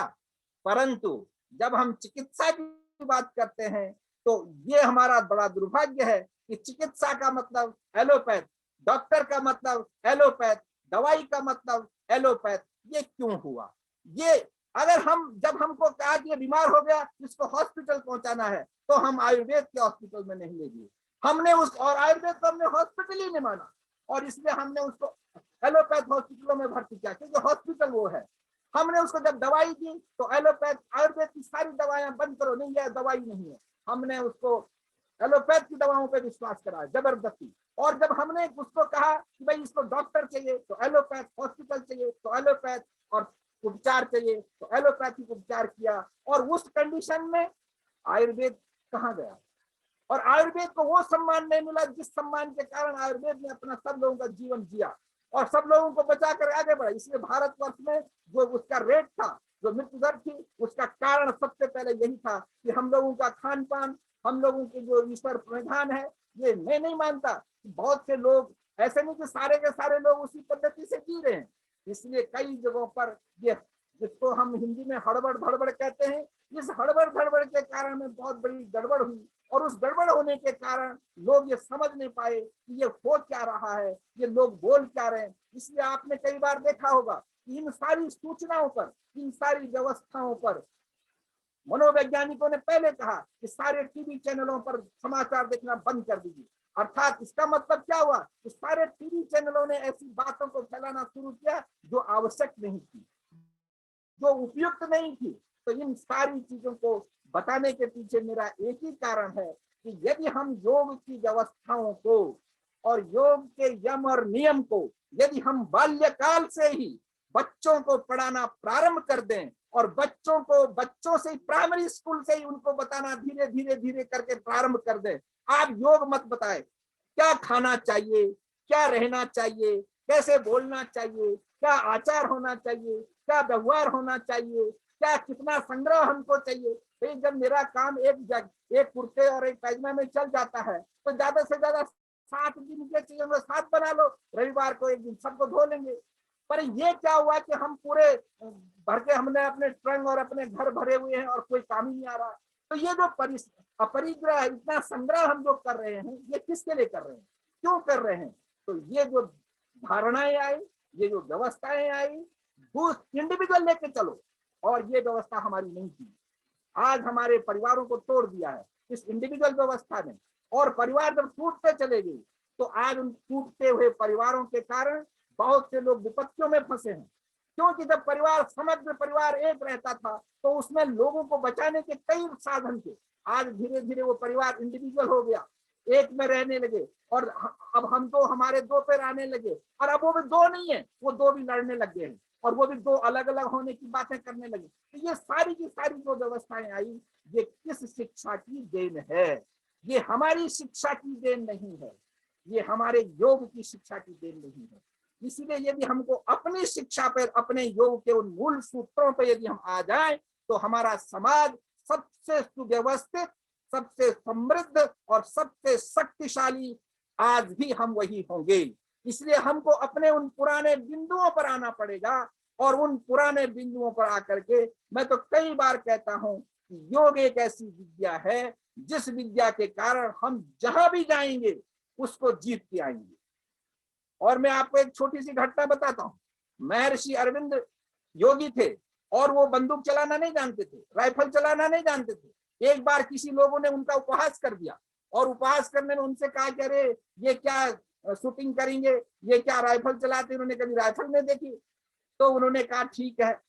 किसी ने मजाक कर, अरे ये तो योगी है, सब कर देंगे। तो उन्होंने कहा अच्छा ठीक है, लाओ राइफल लाओ।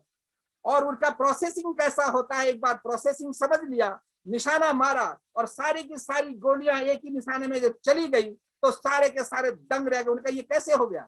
उन्होंने कहा ये योग का कारण है।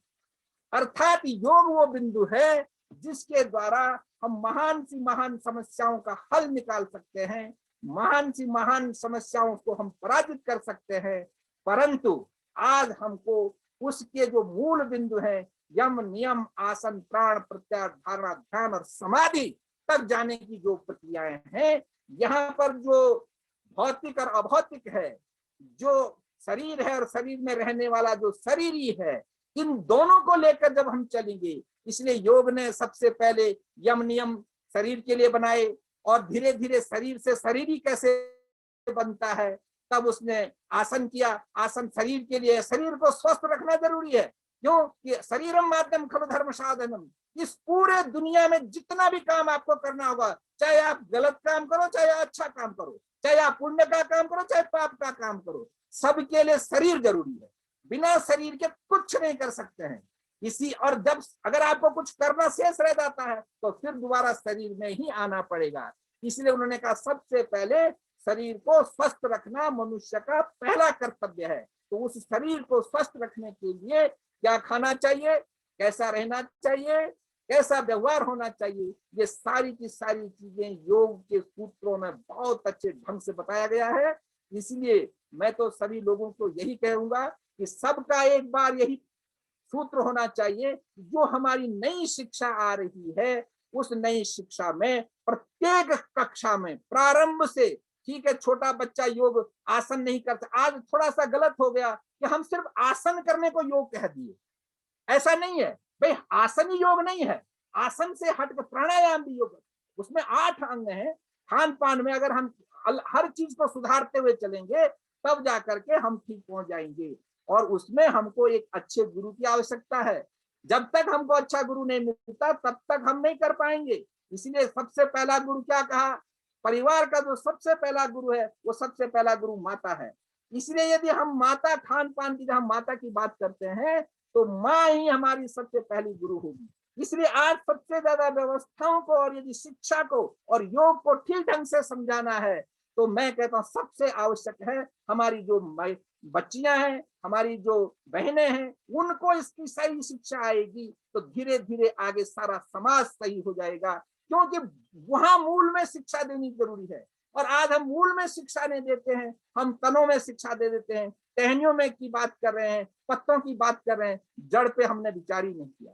तो इसीलिए जो शिक्षा होनी चाहिए वो माँ से शुरू होती है शिक्षा, और चलते चलते तब जाकर के हम एक अच्छे शिक्षक और अच्छी व्यवस्था पे पहुंच पाते हैं। इन सारे बिंदुओं का अगर हम ध्यान रखते हैं तो हम कोरोना क्या बड़ी बड़ी जो महामारियां हैं उनसे भी हम पार पा जाएंगे, और कोरोना से तो हम लोग पार पाई गए। इसलिए आपको मैं एक बड़ा आश्चर्य की बात यह भी बताऊंगा, आप कभी गांव की तरफ जाइए, आप कभी गांव में देखिए, इस बार जो कोरोना ने गांव पर अटैक किया, परंतु गांव वालों ने इतने सहज भाव से उसको लिया और इतने सहजता से वो लिए, और वो 10 दिन 20 दिन बीमार रहे, उनको पता ही नहीं चला। और ठीक है, मृत्यु दर गांव की शहरों से बहुत कम रही। अगर आप इसका सर्वे कर लें तो मृत्यु दर शहरों से गांव में बहुत कम रही।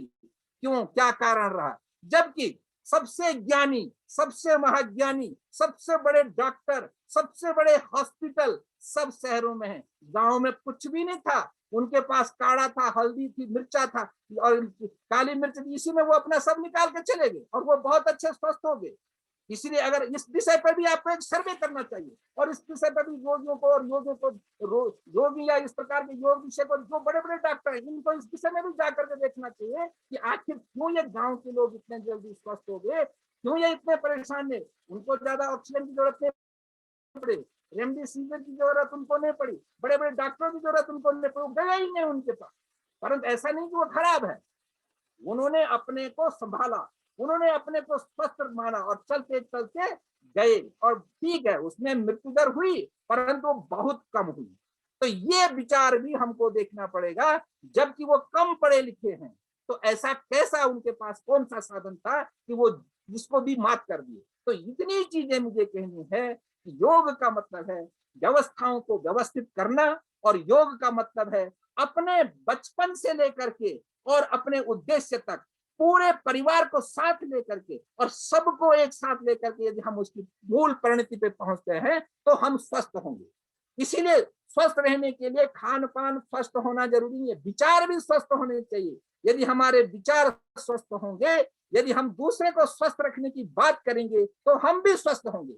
यदि हम दूसरे के लिए हमेशा अस्वस्थ की कामना करते हैं तो हम कैसे स्वस्थ हो सकते हैं, हम कभी भी स्वस्थ नहीं होंगे। इसलिए सर्वे भवन्तु सुखिनः, पहला सबके सुखी की कामना करें, सर्वे सन्तु निरामया, सभी की निरोग रहने की कामना करें। जब हम सबके स्वस्थ रहने की कामना करेंगे, सबके सुखी रहने की कामना करेंगे तो हम स्वस्थ होंगे। हमारे भारतदास ने बड़ा अच्छा उदाहरण दिया कि आज क्या है, प्रतियोगिता है, और उस प्रतियोगिता में हम क्या कर रहे हैं, अपने को खोते जा रहे हैं।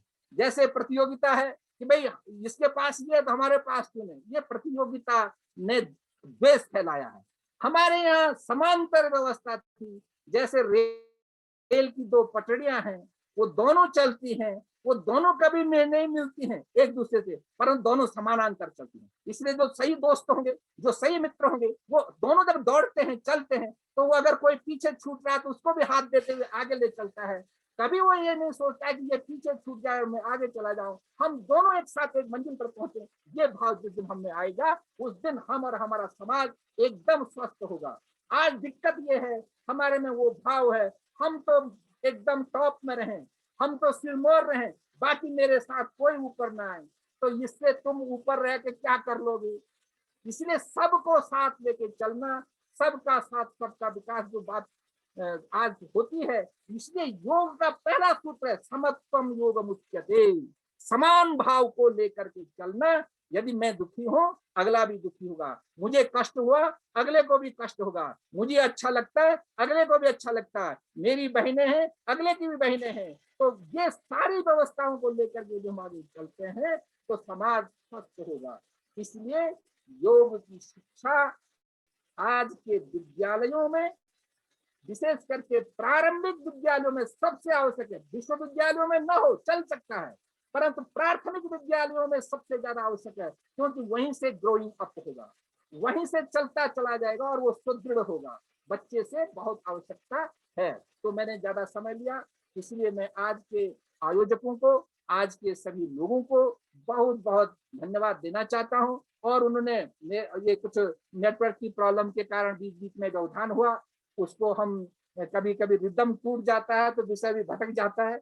हमने कोशिश की कि हम विषय पे रहें और उसी पे बोलें। तो इन सभी के साथ मैं आप सबका आभार व्यक्त करता हूं। आपने बहुत ध्यान से और बहुत तत्मन चित्त होकर के मेरे व्याख्यान को सुना, इसके लिए मैं आपका बहुत बहुत आभारी। और विशेष करके जो आयोजक मंडल है, जिन लोगों ने इस विषय को यहाँ पे रखा, और इसमें विशेष करके बहन बंसल जी, पूनम जी और मधुसूदन जी, या उनके साथ जो उनकी पूरी टीम है, जो उन लोगों ने बड़े अच्छे ढंग से इस बात को यहाँ पर लोगों तक पहुंचाने की बात कही, ये बहुत अच्छी बात है। क्योंकि आज समाज तक सही बात पहुंचाना भी एक बहुत बड़ा कष्ट है, क्योंकि ऐसे दुर्दांत लोग बैठे हुए हैं जो बहुत से सोशल मीडिया पर ऐसी ऐसी बातों को उछाल करने में तो सबसे आगे होते हैं। अच्छी बातों को पहुंचाना, अच्छी चीजों को पहुंचाना बहुत कठिन है, और योग जैसी चीजों को पहुंचाना उससे भी अधिक कठिन है, क्योंकि वो तुरंत प्रश्न करते हैं आप इससे क्या करें। तो ये सब चीजों के लिए आपने इस विषय को लोकप्रिय बनाया, और इस समय हमारा पूरा देश विश्व स्तर पर, ये हमारी बहुत बड़ी कामयाबी है भारत की। और भारत में योग विद्या जो इस समय पूरे अंतर्राष्ट्रीय योग दिवस के रूप में मनाया जा रहा है, ये भारत की एक विद्या है। ऐसी हमारे पास 64 विद्याएं हैं। अभी तो हमारी एक विद्या का कमाल इतना है, जब हमारी 64 विद्याएं, उसमें से अगर आप 63 विद्याएं अभी हमारी चुप बैठी हुई हैं, अगर 63 की 63 विद्याएं, 64 की 64 विद्याएं जब हमारी समाज में आकर के अपना काम दिखाने लगेंगी, तो बताओ हम कैसे होंगे, और लोगों की धारणाएं इस भारत और भारतीय ज्ञान के प्रति कैसे नहीं आएगी। परंतु उनमें सबसे महत्वपूर्ण जो विद्या है, योग विद्या में यदि कोई पारंगत है, उसके बाद सारी विद्याएं उसके पास अपने आप चली आती हैं। तो इतना कह करके मैं अपनी वाणी को विराम देता हूं। सभी आयोजकों को बहुत बहुत धन्यवाद, नमस्कार, प्रणाम। जयतु भारतम, जयतु संस्कृतम। बहुत बहुत धन्यवाद माननीय कुलपति महोदय जी। आपने जो एक एक शब्द कहा वो हिंदुस्तान की गरिमा को तो बढ़ाता ही है, साथ ही साथ हमारी जो वैदिक और सनातन परंपरा है उसको भी पूरे विश्व में एक पट पे लेके आता है।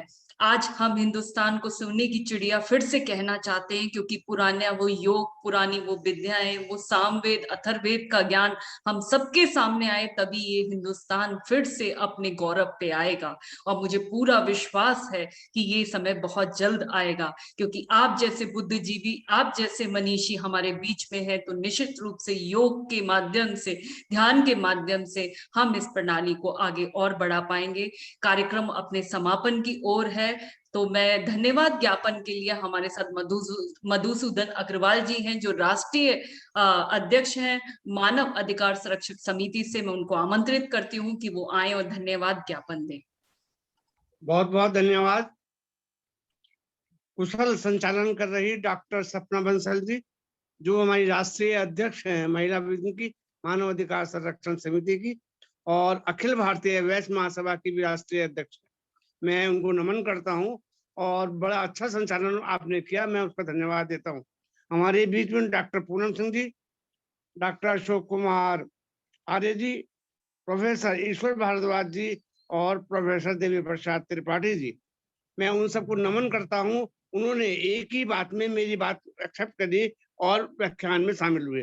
सबसे ज्यादा अच्छा व्याख्यान तो सबका अच्छा हुआ है, लेकिन प्रोफेसर देवी प्रसाद का जो व्याख्यान है कि हमको योग को प्राइमरी शिक्षा से प्रारंभ करना चाहिए, ये हमारा वो है। मैं सबको धन्यवाद देता हूँ और अभिनंदन करता हूँ, स्वागत करता हूँ इस माँ गंगा की नगरी हरिद्वार में। सबका नमस्ते। बहुत बहुत धन्यवाद मधुसूदन अग्रवाल जी। और कहते भी हैं कि बहुत सारे मोती होते हैं, वो बिखरे हुए होते हैं, और तभी उन मोतियों की कीमत होती है जब वो एक माला में पिरो सके, और आपने वो माला में पिरोने का कार्य किया है। मैं हृदय की गहराइयों से आपको धन्यवाद देती हूँ। और मैं त्रिपाठी जी से निवेदन करती हूँ, क्योंकि उनको सुनना हम दोबारा से चाहेंगे, क्योंकि आपके पास जो ज्ञान का समुद्र है उसकी कुछ बूंदें हमें मिलेंगी, तो निश्चित रूप से हमारा भी ये मनुष्य जन्म सफल होगा। कार्यक्रम समापन की ओर है और प्रार्थना हमारी परम शक्ति है। मैं डॉक्टर पूनम सिंह जी को आमंत्रित करूंगी कि प्रार्थना के माध्यम से विधिवत इस कार्यक्रम का समापन करें। डॉक्टर पूनम सिंह जी। बहुत बहुत धन्यवाद डॉक्टर सपना जी। और जैसा कि आदरणीय प्रोफेसर त्रिपाठी जी ने कहा कि जब हम दूसरों के लिए शांति मांगते हैं, आरोग्य मांगते हैं, तो हमें 10 गुना प्राप्त होता है। तो इन्हीं सब भावों के साथ कि सभी लोग सुखी रहें, कोई दुखी ना रहे, इसी भाव से हम लोग प्रार्थना करते हैं। ओ सर्वे भवन्तु सुखिनः, सर्वे सन्तु निरामया, सर्वे भद्राणि पश्यन्तु, मा कश्चित् दुःखभाग् भवेत्। ओम शांति शांति शांति। हृदय से नमन सभी को और आभार सभी को। धन्यवाद। बहुत बहुत धन्यवाद। मैं पुनः हमारे प्रोफेसर कुलपति जी का बहुत बहुत धन्यवाद देती हूँ कि आपने इतना समय हमें दिया। पूरे कार्यक्रम में आप शुरुआत से जुड़े हुए थे, और हमारे लिए वास्तव में सौभाग्य की बात है कि आज आपका मार्गदर्शन हमें मिला। और मैं सभी का पुनः बहुत बहुत धन्यवाद करती हूँ कि जिसने इतना समय दिया। डॉक्टर अशोक जी, आपका भी बहुत बहुत धन्यवाद है। मधुसूदन जी आपका, डॉक्टर पूनम सिंह जी आपका भी बहुत बहुत धन्यवाद, और डॉक्टर ईश्वर भारद्वाज जी का भी पुनः बहुत बहुत धन्यवाद। जय हिंद, जय भारत। स्वस्थ रहिए, मस्त रहिए, योग करते रहिए, निरोगी रहिए। इन्हीं कामनाओं के साथ, मनोकामनाओं के साथ में आपको पुनः अंतर्राष्ट्रीय योग दिवस की शुभकामनाएं। जय हिंद, जय Bharat. Jai Hind and happy Father's Day to all the people who जी बहुत बहुत बधाई, धन्यवाद। बहुत बहुत बधाई।